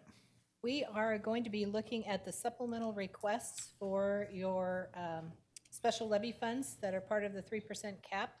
Starting out with public health, they are asking for a mandatory increase above FY19 appropriation. The cost is $24,753. What does that mean? That means additional property taxes will be used to, again, this is public Oh, health. that's right, okay, I'm Where sorry. we pay Central District Health Right. per code. That's the one that's mandatory, Yes, per Idaho, yeah. mandatory. the one we get outvoted on every year, Correct. the one that the board always complains about. That's the one. Yeah, I think that's a yes. We don't really have any choice on that one. Well, just for the record, Jim, Yes? Rick? Yes. Yes, I'll hold my nose and vote yes for that. Moving on to Parks and Recreation, there are 3 requests that they had submitted. The Barber Park Flood Embankment and Wetland, $53,000. This was phase 2 of a request that they put forth in FY18. So they did a portion of it this year, in the current year. This is to finish that out, and then they have 2 other requests that will be using fund balance to support. Okay, is Scott here? Come on up to the podium, Scott. I just have a quick question here. And I should have asked this during your presentation, but it, excuse me. I didn't think of it then. The Red Hawk Area Trail Development, I know over the last couple of years we've budgeted for that. Is this a rollover of the money, or is this new money, or what? Mr. Chairman, Commissioners, no, it's not a rollover. Last year, we did not request this in any supplemental funding. The year prior, we did. We thought we had a trailhead area identified. We've since reconsidered that trailhead development and been more productive on the trail development side to make the connection. So what this entails is approximately 4 new miles of trail. This is a cost per foot generated from the Rich Rivers Trail Program Coordinator who's helping to lay out the trail for us. So that's Okay. what this is. Thank you. Sure. Okay, back to the board. Barber Park Flood Embankment and Wetland, Rick? Yes. Jim? Yes? Myself is yes. The Park and Greenbelt Pathway Maintenance Vehicles. This is, I think, the 2, what do you call them? Mules? Mules. Rick? Yes. Jim? Yes? And myself is yes. And then the Red Hawk Area Trail Development, Rick Yes. and Jim. Yes? And myself, yes. That's YES. Have to keep you on your toes. Moving forward to ad valorem, there are 6 requests in front of you. 4 of them, they are using fund balance to support. So colored printer, high performance desktop computer, microfiche scanning, showcase software, Carlson survey software, and new mobile devices. Okay. Color printer, Jim. Yes? Rick? Yes. Myself, yes. The high performance desktop computer, Rick? Yes. Jim? Yes? Did that to catch you with a mouthful. I'm also yes. Microfiche scanning, Jim Yes? and Rick. Yes. Myself, yes. Showcase software upgrade, Rick, Yes. Jim, Yes? myself, yes. Carlson survey software, I'm going to vote yes. Jim, Yes? Rick, Yes. change it up a little. And then the new mobile devices for field data collection, Rick, Yes. Jim, Yes? yes for me. All right, clerk's office. Supplies for the new employees, 8,800, and then the remodel of the first floor clerk's office. Okay, supplies for new employees, I guess we already said yes on the new employees, we need them. Jim? Yes. Rick? Yes. And myself, yes. And then the remodel of the first floor clerk's area, that's the area that we're going to do for the Public defender. public defender area, is that correct? Or is that for the cubicles? Cubicles, Okay. okay. Rick? Yes, sir. Jim? Yes. Dave? Yeah, yes. Dave?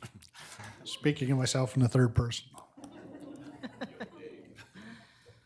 And our last one, trial court administrator's office, additional request for overtime of $15,108, and then several PBS supplementals. Well, only one of those is ongoing for more than 1 year, which is the telephones. I believe that Larry addressed that in his presentation.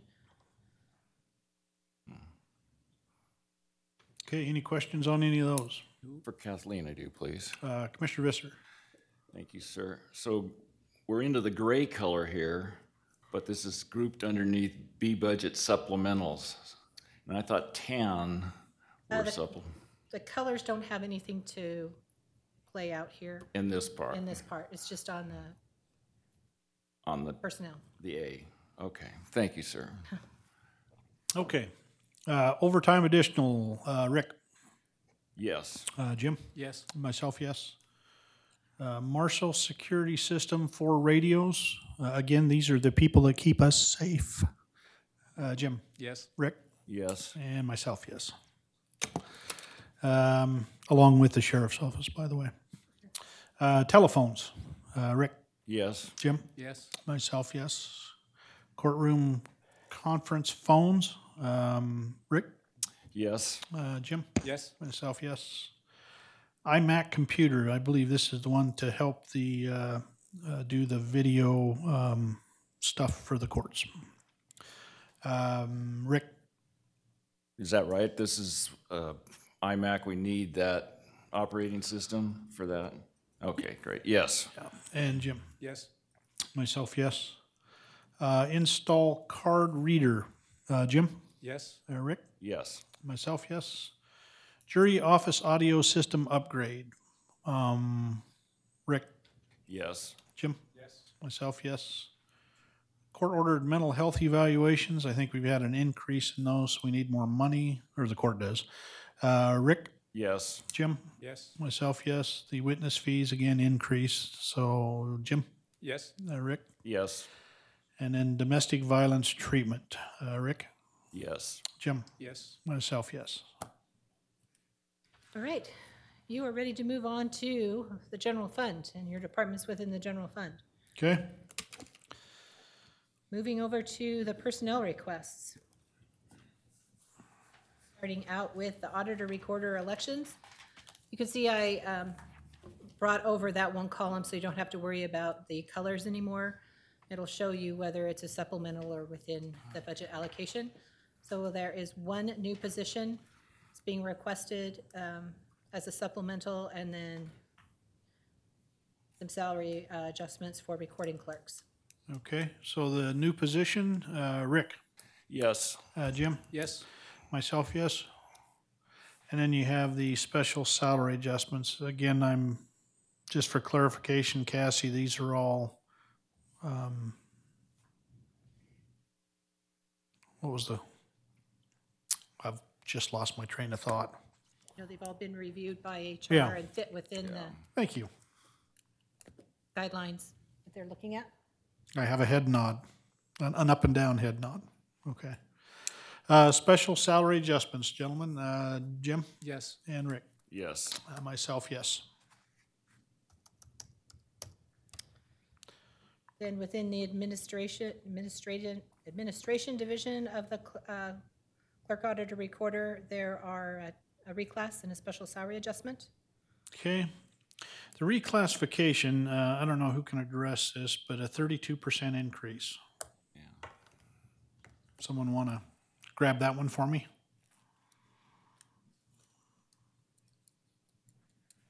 Phil? Yeah, Mr. Chairman, thank you. I suggest you look at these to combined. So it's actually related. What we've done is we've taken two positions and combined them into one. So you'll notice the reclassification is up $17,000, but the other one is down $43,000. I think the one will easily offset the other. I see. I see. I probably should have gone down a little further before I called you You're up okay. there. I'm glad you called him up. I had a question, but Okay. that's a good explanation, though. All right. So thank you for your question. You bet. Okay, so under the car and administration, the reclass, Rick, Yes. Jim, Yes. and then the special salary adjustment, Rick Yes. and Jim. Yes. Yeah, me, yes for both. Moving on to the sheriff's department. I'm gonna rely on somebody else to tell me how many new positions. Looks like 5 special salary adjustments. Okay, why don't we go by the new positions, 5 new positions. per, 45. 45 new positions. okay, per position, so, break them down into the law enforcement rec tech. I think that's records technician, Records technician, yes. and then we'll go break them down in that respect. So these are all new positions, and then again, the significance, supplemental and within budget. So we have the first 2 are within their allocated dollar amount, and the second 2 are supplemental requests. Okay, when we go down through these, how do you guys want to, do you want to separate the within budget and the supplemental, or do you want to go just all in a bunch? I'd like them separated, please. Okay. The 2 top new positions for record technician within budget, yes, Jim Yes. and Rick. Yes. Okay, and myself, yes, for the 2. Okay, then we go down to 2 positions that are law enforcement records technicians, supplemental. Rick, No. Jim? Yes.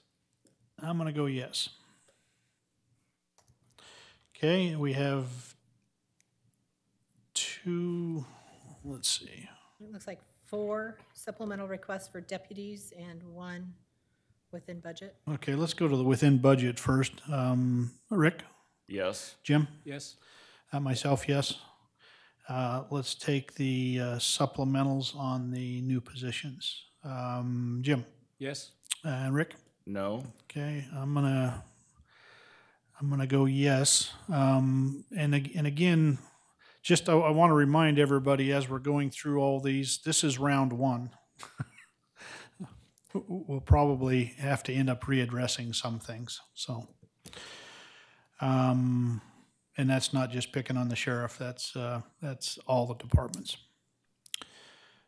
You have 2 positions for the sergeants. Supplemental. Rick, No.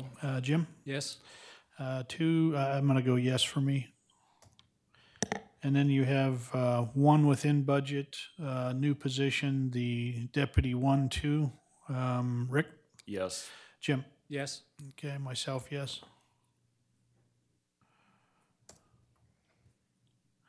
Now, if I recall correctly, and maybe if I'm wrong, Sheriff, jump up here. Some of these new deputy positions that you're asking for were due to some of your contract services, you needing more deputies because the contracted like Eagle and CUNA and that are requesting more officers. Does that sound correct? These are for our jail and transport positions. Oh, these ones are, okay. Contract positions are not on the table yet because the contract cities have not done.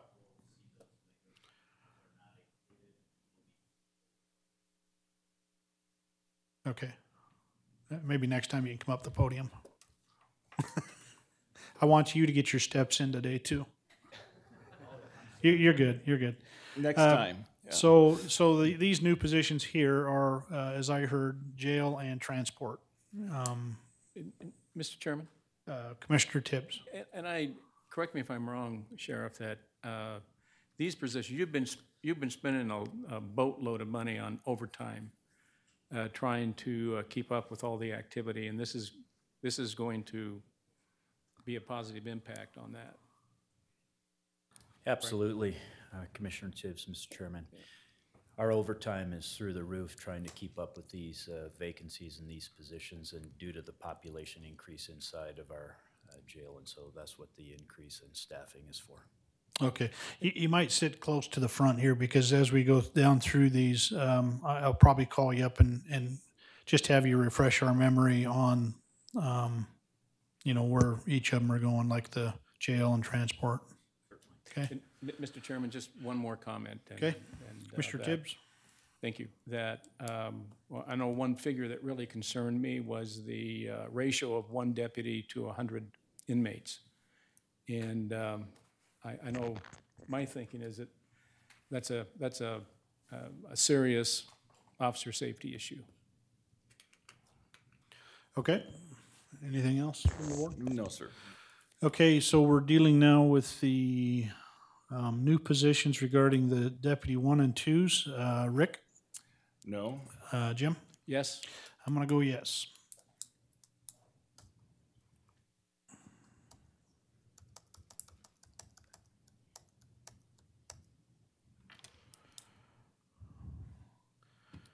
Okay, and then security control specialists. Refresh my memory, Sheriff.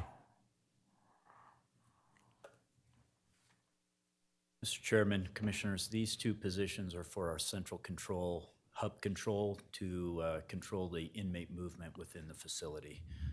During those peak hours, it will give us an additional set of eyes during the high peak time and then allow us to extend the open time of hub control. Okay, thank you.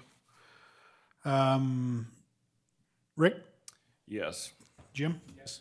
Myself is yes. And then the next position is a sewing tech. This is within budget. Any explanation needed? No. Okay. Rick? Yes. And Jim? Yes? Myself, yes. Okay, a victim witness coordinator is the next position. Jim? Yes. And Rick? Yes. And myself is yes.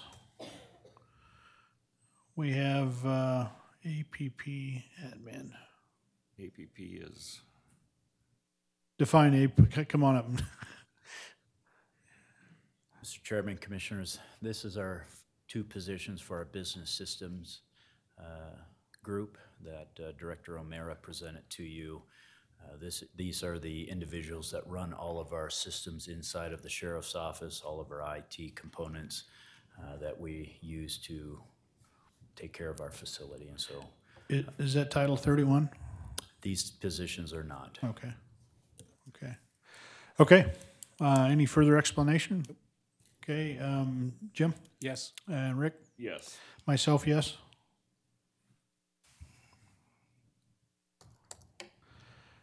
We have a forensic lab manager, is that correct? Okay. Obviously, we've had plenty of discussion about that. Any further questions on that one? No, sir. Okay. Rick? Yes. And Jim? Yes? Myself, yes. The next is the inmate HC supervisor. HC. Health services. Oh. Or nursing supervisor. Oh, okay. And this goes along with the request for the nurses, correct? Kind of all? Yes, sir. Okay. So we're going to group them? Well, we can group them or take them. We could take, however you want to do it, I'm fine. Mr. Chairman? Yes. Since we have 8 nurses and the 1 supervisor, I'd like to do it all at once. Okay. But I would like to have a little conversation before we make our recommendation, our Okay. initial recommendation. Rick, you all right with that? Sure. Okay, let's have some conversation then. Mr. Chairman, I'll go ahead and start it off. I remember this coming up last year, and I was having a conversation with Kate, and it's a pretty big ask, necessary, but big. What I would like to do, at least initially, is to approve the supervisor and 4 RNs like this. And the reason why I'm doing that is that we could phase this in over a 2-year period. And it would cut down on the initial shock. And I think it would, with four nurses and a supervisor, they'd be able to get that program started. I think it's really an important program. I think that the sheriff has made some extremely valid points, and saying that having deputies do medical assessments it may be necessary right now, but there's a huge risk with that. So I support the program, but I'd like to phase it in over a 2-year period. Again, 1 supervisor and 4 nurses for this year, or for next year. Okay. Rick? And then Commissioner Tibbs, when you say phase it in, do you mean 1 + 4 this year and then 4 next year, or what do you mean? That's what I said. Yeah. Okay. I would go for 1 and 2 this year and see how that works out. So I guess if we're looking at it as whole, my vote is no. Okay, well, we can have some further discussion on this because it sounds like there's room for negotiation. You know, I gotta tell you, I looked at this last year and I was hesitant, and then I think what's changed my mind in all this, and I think is something that we really need to look at is you know, when we're dealing with inmates within a confined area and overcapacity, there's a lot of risk there. And my concern is that if we don't have somebody properly catching that at the front end, and something happens, then we're dealing with lawsuits. And I would rather have the risk taken care of up front than have to deal with $1 million lawsuit on the end part of it. I think it's a good program. Last year I was hesitant, again, because of the cost. I mean, I'm still hesitant because of the cost, but I think the risk, what we will gain in reduced risk is worth what we'll pay. So, I mean, personally, me, I understand the ask for 8 is so that you can have one on. You've got a 24/7 facility, and you need 1 person there for each shift. So this is basically the minimum to cover each shift, if I'm hearing that correctly. So for me, it's approving it all. So I don't know, maybe thoughts coming from the sheriff or Kate about if we were to do it partially. I know that discussion came up last year, and maybe you could help us out there. And Mr. Chairman, Commissioners, I appreciate your thoughts.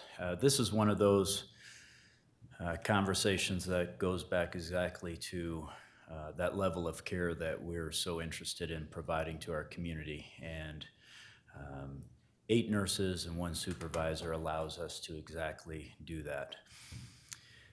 Not only does it reduce the lawsuit on the back end, but what it really does for us is reduce the risk on the front end, and takes that lawsuit out of play. It gives us the ability to evaluate, see a patient on the front end, and then have that inmate or patient turned over to one of our local hospitals. And then we are never even in the business of dealing with the lawsuit on the back end. And so I'm not sure you can put a price tag on that. And to me, that's what we're in the business of doing. And so you're correct that 8 nurses will cover us for the bulk of our shifts. Right now, we're 1 supervisor to 19 nurses. If we add 4 nurses, we're still in that highly disproportionate number. But, you know, we're asking for 1 supervisor and 8 nurses to allow us to provide that high level of service that you expect out of us. Okay, thank you, Sheriff. Kelly, can you come on up? Being our risk manager, I would like to get your input on the risk associated with this. Yes, Mr. Chairman, Commissioners, I can attest that the majority of tort claims that we do see come from the Sheriff's Office Health Services Unit. Oftentimes, there'll be an intake of an inmate, and the deputies do not have the skills or abilities to determine whether or not someone has a problematic or severe enough medical condition. I think these positions, at least 4 of them and the supervisor, would be beneficial to their office and department. We see probably right now, we have about 80 tort claims open, and I can guarantee you that at least 50% of those involve the health services unit, being that they may have missed something upon intake, or that they claim that they aren't getting medical care that they need for a serious health condition. Okay. Any questions for Kelly? No. Okay, you know what, why don't we do this? Why don't we take the supervisor position individually, and then we will have a discussion on where we want to go with the RNs, okay? So regarding the inmate healthcare supervisor, Jim? Yes. And Rick? Yes. Okay, and myself, yes. Okay, let's talk about the RNs. We don't have to make a decision on this today. We can come back to it, having taken some time to think about it if you would like, or we can move ahead. Personally, I'm at funding the whole thing. That gives them one person per shift on there to do those intakes. That's kind of where I'm at. Jim, where are you at? Mr. Chairman, I was still going to go with the 4 and the 1, but after listening to Kelly, I'm going to go with the all 8 RNs and the supervisor. Okay, and Rick, where are you at? Well, I've done some math here, and 24/7 times a full week is 168 hours. Divided into that, then it comes out to 4.2 positions. So it seems to me that 8 is still way too high. Well, I think we also have to take into consideration when you're talking employees, their vacation, their sick leave, and things like that when they're not there. Okay. So I don't know. I don't have the formula on how you do that, but I do know that you have to look at it. So how do we want to do this? Well, we can take a vote. So right now, the thought, Jim has said 8, I've said 8. You're not good with 8? No. So yours would be a no? Yes. No. Okay, so why don't we have two yeses, 1 no. Why don't we also make an asterisk besides that, and we'll, if we need to have further discussion, we can do that later on. Sound fair? Sure. Okay. Okay. We have a social worker position within budget. Jim? Yes. Rick? Okay. Yes. Okay. Myself is yes. The next deputy and sergeant position, sheriff, which area is that for? You recall? If we work up from the bottom. We work up from the bottom, Mr. Chairman, Commissioners. The next police sergeant is for our training division. 2 of those deputies are to be assigned to the training unit, 1 for the patrol side of the house and 1 for the jail transport bureau, both to be assigned in that same bureau. The other 4 positions, I believe, are your transport positions. Not seeing the exact number in front of me, but I believe those are all your transport spots.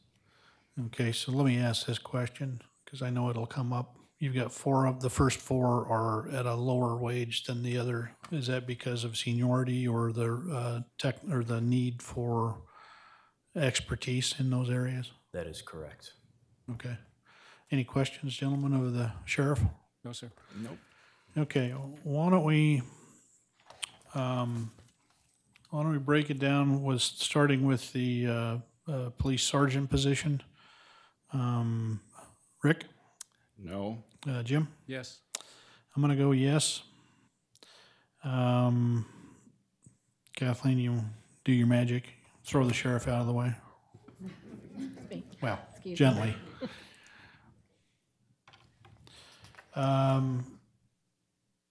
The top 4 positions of the deputies were for transport. Rick? No. Okay, Jim? Yes. I'm going to go yes. And then again, tell me those other two positions, one was for training, is that correct? One for the jail side and one for the patrol side on Okay. training. And I think, again, if I recall your presentation, a lot of that has to do with, again, another liability section. You got to train your folks properly. It is probably next to our health services, our next highest liability is training and accountability. Just a side note, kudos to the county. June 14th, just to report back, we did go back in front of the post council and received a unanimous approval to run our own patrol academy at the county instead of going through post from this day forward. So, Yeah. Congratulations on that. Okay, the other two positions, Rick Yes. and Jim, Yes. and myself, yes.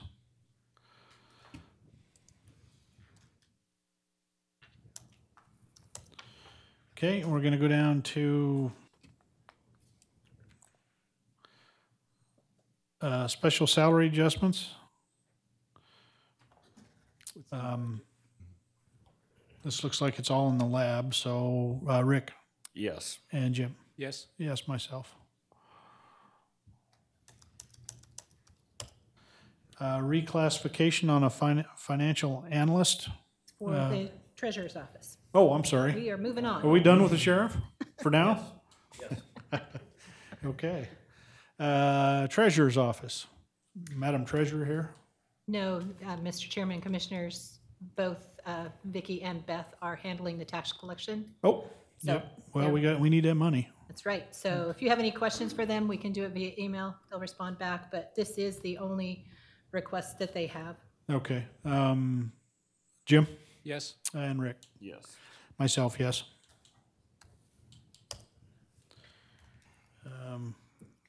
Assessors Administration, special salary adjustments. Okay. Rick, Yes. Jim, Yes. myself, yes.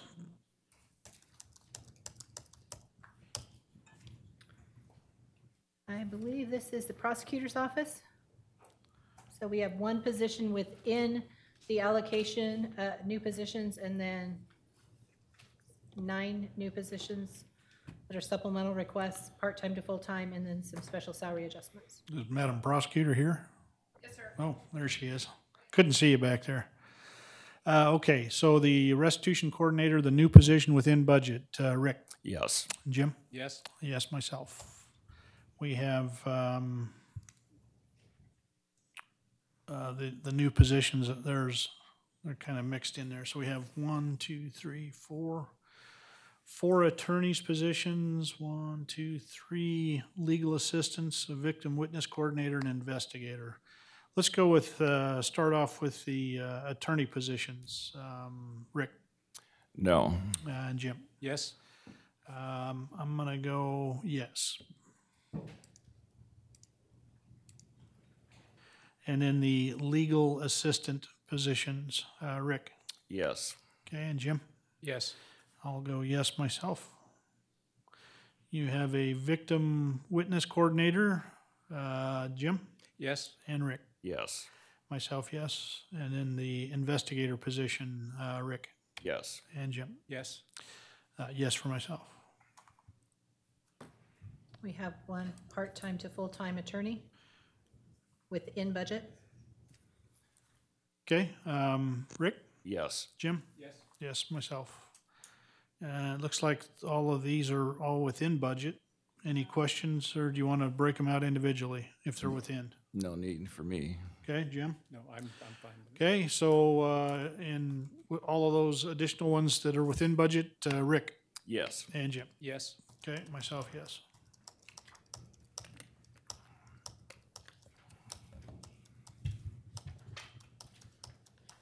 I didn't think there were that many of them here. Oh, now we get into the victim witness coordinators. Are those yes as well, because they're within? Yes. Yes. All right. 2 victim witness coordinators that are supplemental requests, special salary adjustments for those. Okay, Rick Yes. and Jim. Yes.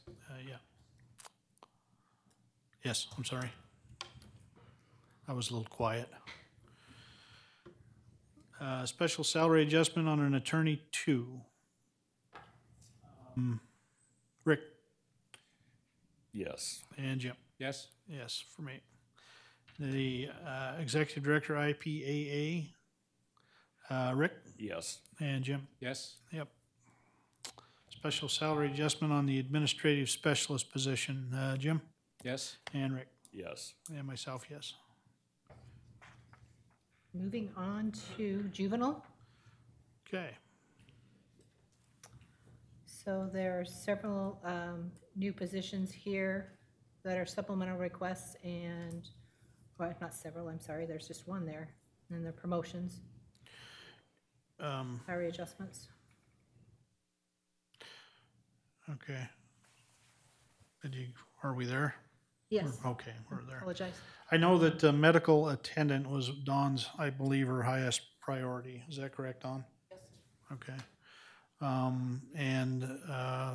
As her liaison, she's explained to me that, you know, the need for that is, I mean, if I'm just getting short and to the point, it's because there's just not enough of them. No, I don't need you to come up, Dawn. But you might move up here to the front row. It's kind of like school and church, you know, you got to get on the front row. Yes, sir. Gentlemen, where you at with the medical attendant? Yes? Yes. Yes. Okay. Part-time to full-time, I think Dawn went through all these in her presentation. Is there any questions for her? No? Okay, Rick? Yes. Jim? Yes? Yes, for me. And then she has some promotions. Now these, if I recall correctly from your presentation, Dawn, it was, these are what you're anticipating over this next year because of them meeting certain qualifications or certain levels. You're just anxious to get up there, aren't you? Come on. Yeah, Mr. Chairman. The probation officers already have a pay plan in place, and so yes, these are based on the officers that we believe are on track for meeting their goals for this coming year. Okay. Thank you. So we have, well, let's take the one within budget. Rick Yes. and Jim? Yes? Yes for me. And then you have the additional ones that are supplemental. So the admin specialist, we already did that. We have one, the rest of them are probation officers. Rick Yeah, very straightforward with that 5% down the line, so yes. and Jim? Yes? Yes for me.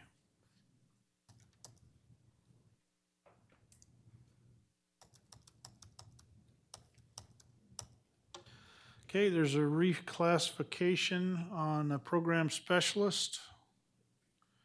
Don, come up and refresh our memories on that one. Mr. Chairman, Commissioners, this is the position that we are reclassing so that we can provide those reentry services. You'll remember that in our continuum of services, we identified a gap for reentry. This is connecting juveniles as they return from confinement or treatment to services within the community. Okay, any questions, gentlemen? Nope. Okay, Rick Yes. and Jim? Yes? Okay, and myself, yes. We have a special well, the rest of them are special salary adjustments, and correct me if I'm wrong, Dawn, I believe the detention officer special salary adjustments related to establishing your career ladder. Is that correct? Yes, Mr. Chairman, the special salary adjustments for detention and the social workers, that's the clinical plan. Okay, and I don't know if you can answer the next question or Cassie needs to, but I know Rick's going to ask it, so I'll help him out here. You have some quite a variety of different percentages when it comes to those. You read my mind. Alex, you want to come up and answer that? Because you're whispering in Cassie's ear. The reason that there's such a discrepancy is because we're slotting those detention officers into a pay plan that didn't exist before. And so it's based on longevity and them meeting the goals for whether they're a detention officer 2 or a 3. Sounds practical to me. Okay, thank you. Thank you, Cassie. Thank you, Don. So the special salary adjustment regarding the assistant, is that division manager? Division, at the top. Division manager. You want to highlight that for her?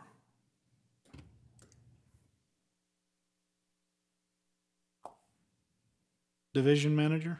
Yes, so I don't need an explanation, just. that either- is detention. That is detention. Okay. Jim Yes. and Rick, Yes. myself, yes. Then the special salary adjustments regarding all those detention officers, Jim. Yes. And Rick, Yes. myself, yes.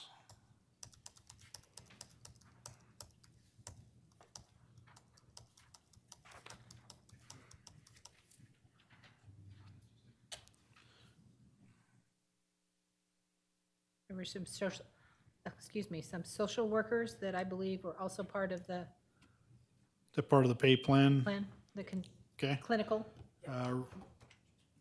So the remainder of them. Okay, Rick Yes. and Jim, Yes. yes for me.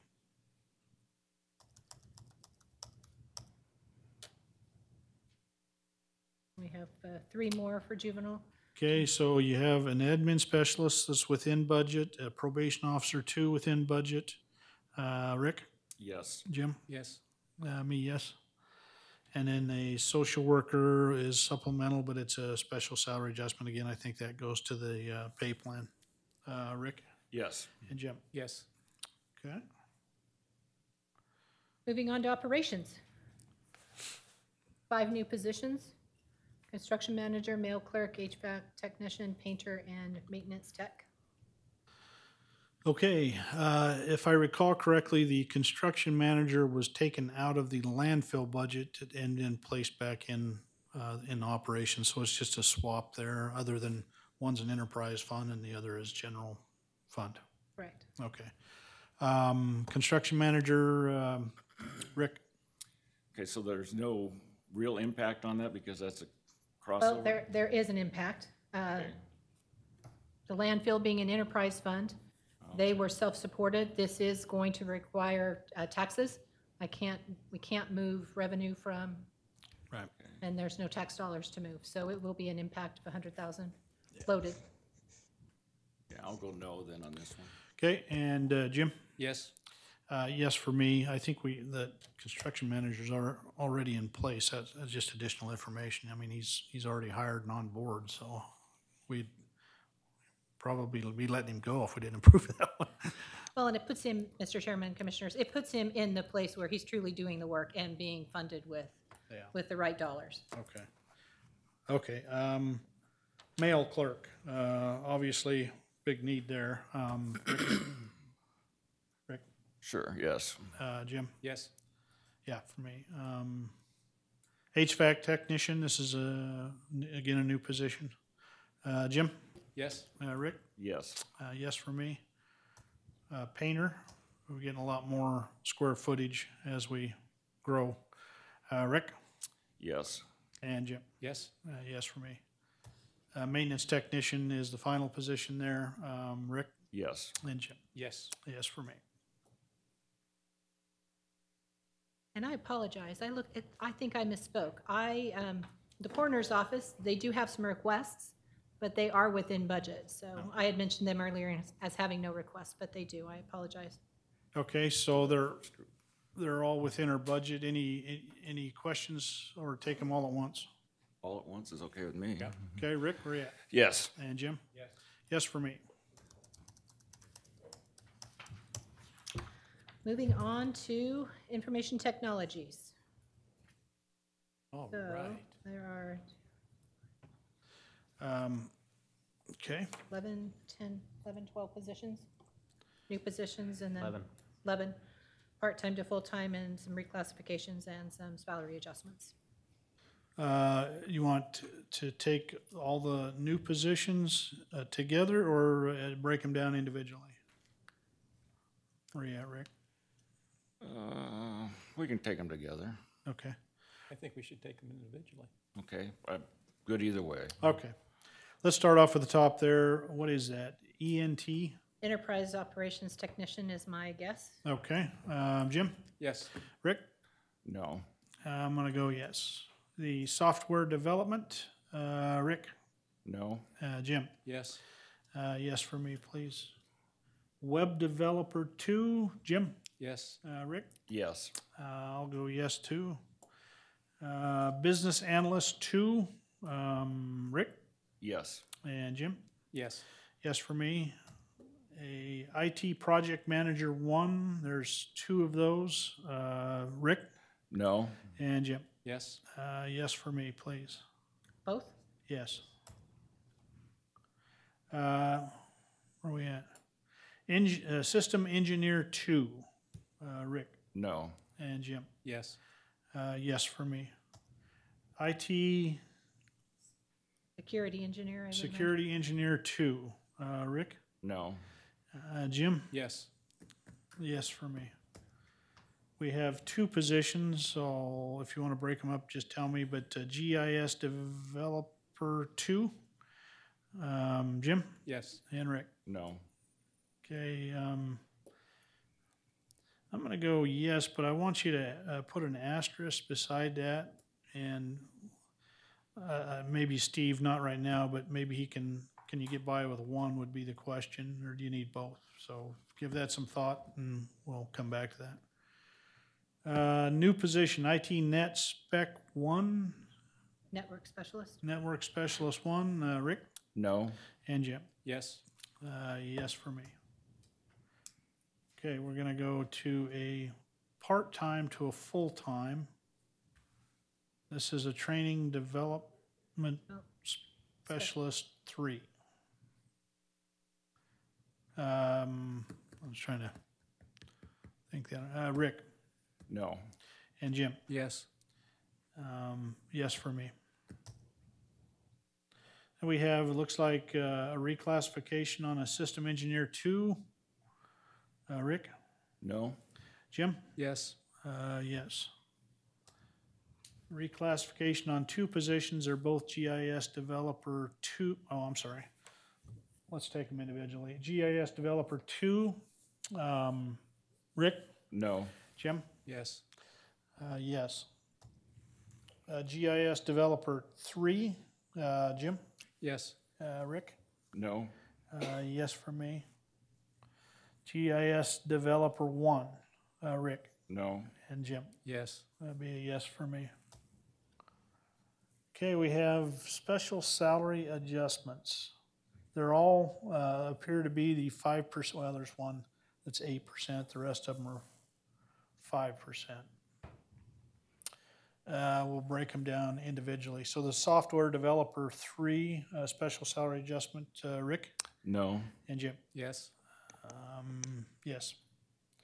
Special salary adjustment for the IT security engineer. Is that security? Yes. Okay. Sorry.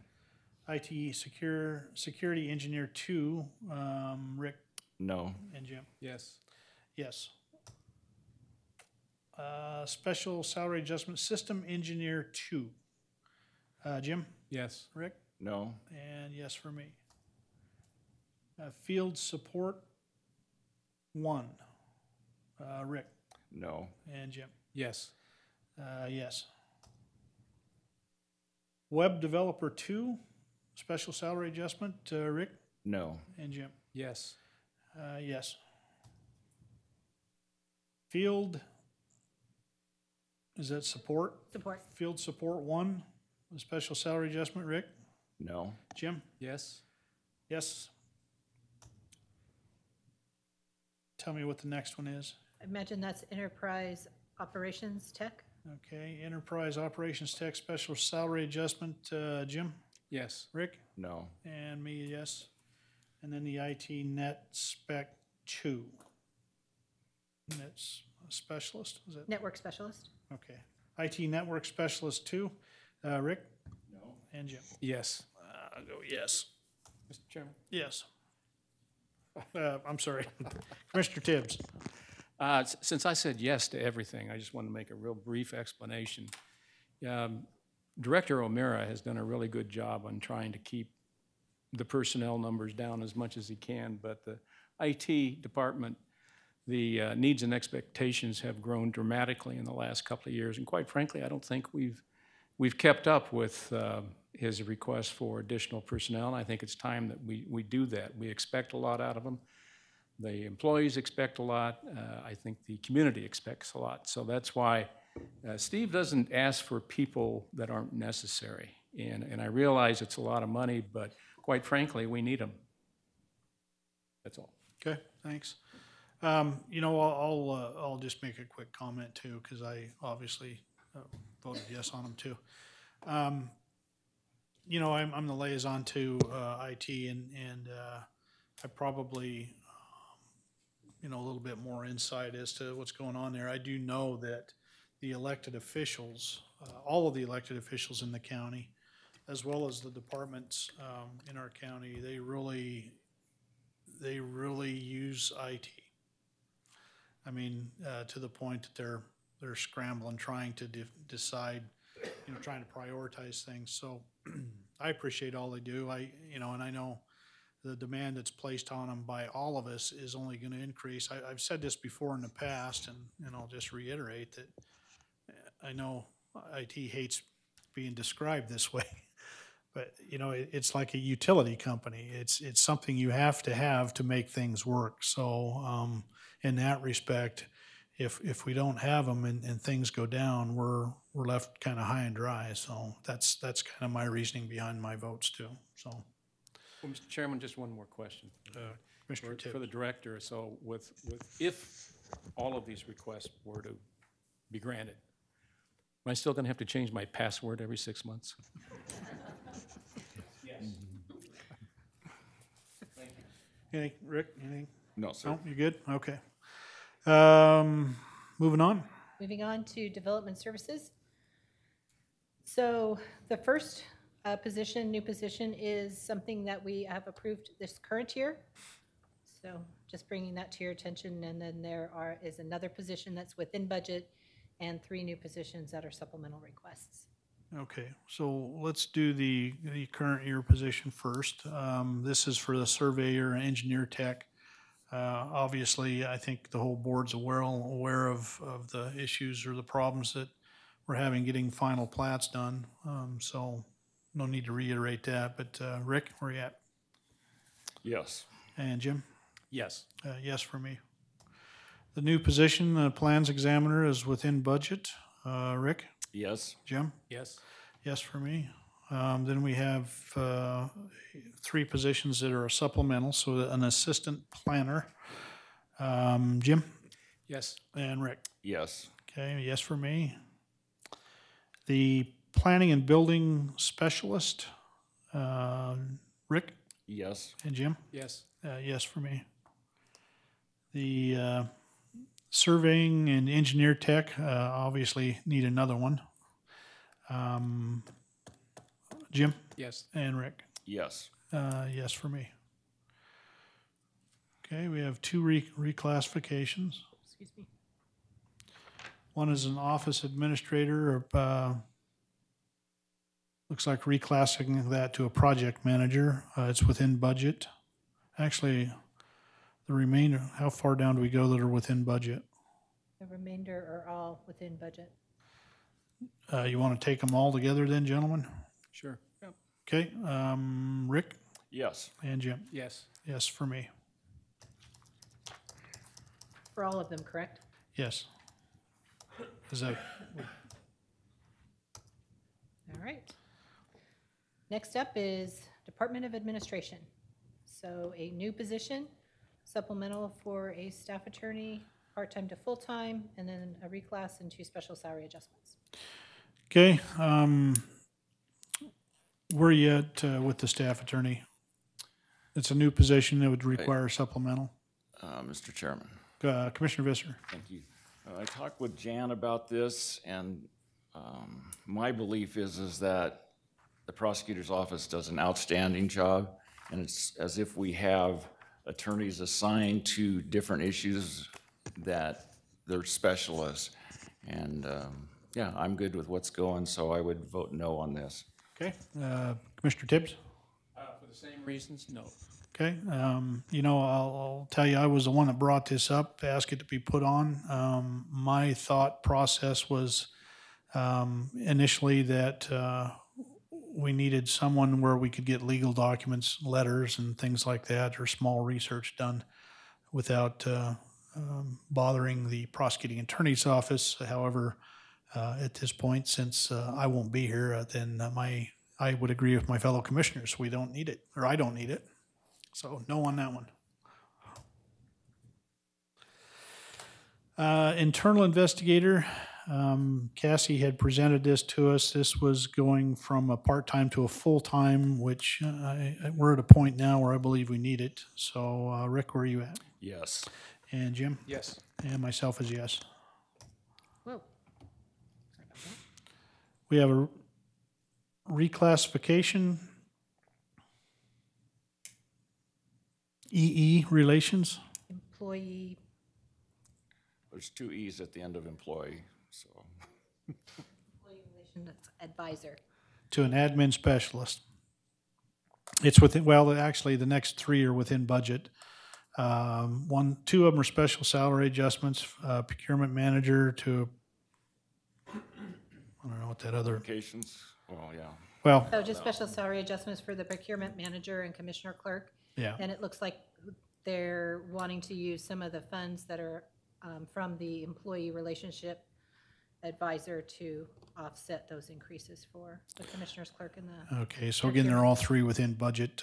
Rick, where you at? Yes. And Jim? Yes. Yes for me.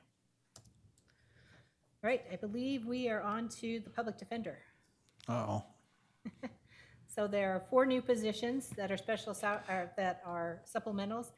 And then the promotion, the reclasses, and the special salary adjustments are all within budget and. Okay, and if, Steve, is Steve here? Come on up for a second.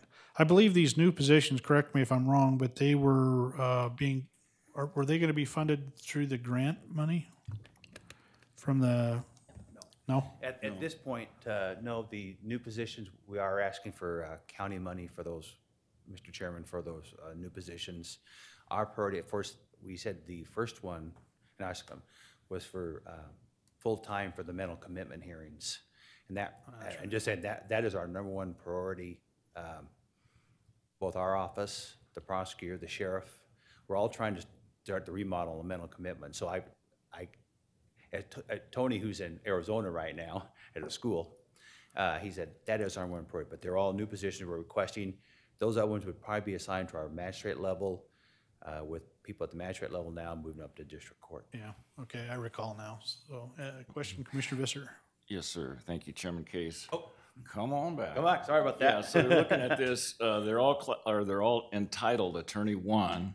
However, there's 3 different salaries presented with them. 60, 62, and 65. I asked Jake, I get Jake come tell me on the number, because normally our charting salary is right there at 60-something here. So Jake, who's much smarter on the budget numbers than I am. We all know who really runs our offices. Exactly. Let's see, the first attorney, the one for the mental commitment. Yeah, the first attorney is not an entry-level position, and neither would be the research and writing attorney that we're asking for, which is the second attorney 1 position. And then the last 2 attorney positions are entry level. Okay, thank you. Then another Rick, question. go ahead. Any priority ranking on those 4 positions? #1 is the one for the mental commitment hearings. And So probably in order, huh? they are in order. Yeah, they probably are in order. I'd say, That clearly the first one is for the mental. It is for the mental commitments. When I started here in '89, we did mental commitments like we're doing them now. I think we've all said we need to do a better job of taking care of those people and also processing the cases through quicker. I do know how much, and the commissioners are well aware, when we have people at the hospitals, it costs a whole lot of money. Yeah, Well, that's that, good. and when you have the ACLU suing everybody, we probably ought to, give you the people you need, huh? Yes, we are very much aware that we are being sued Yes. at this very moment. You look rather well, though. Thank you. Great, thank you, Will. Thanks, Jake. Thanks, Steve. Okay, for the 4 new positions, Rick, Yes. Jim? Yes. Yes for me. The rest are all within budget, correct? They are. Any questions on those? Take them all at once? Fine with me. Okay, Rick Yes. and Jim? Yes. Yes for me.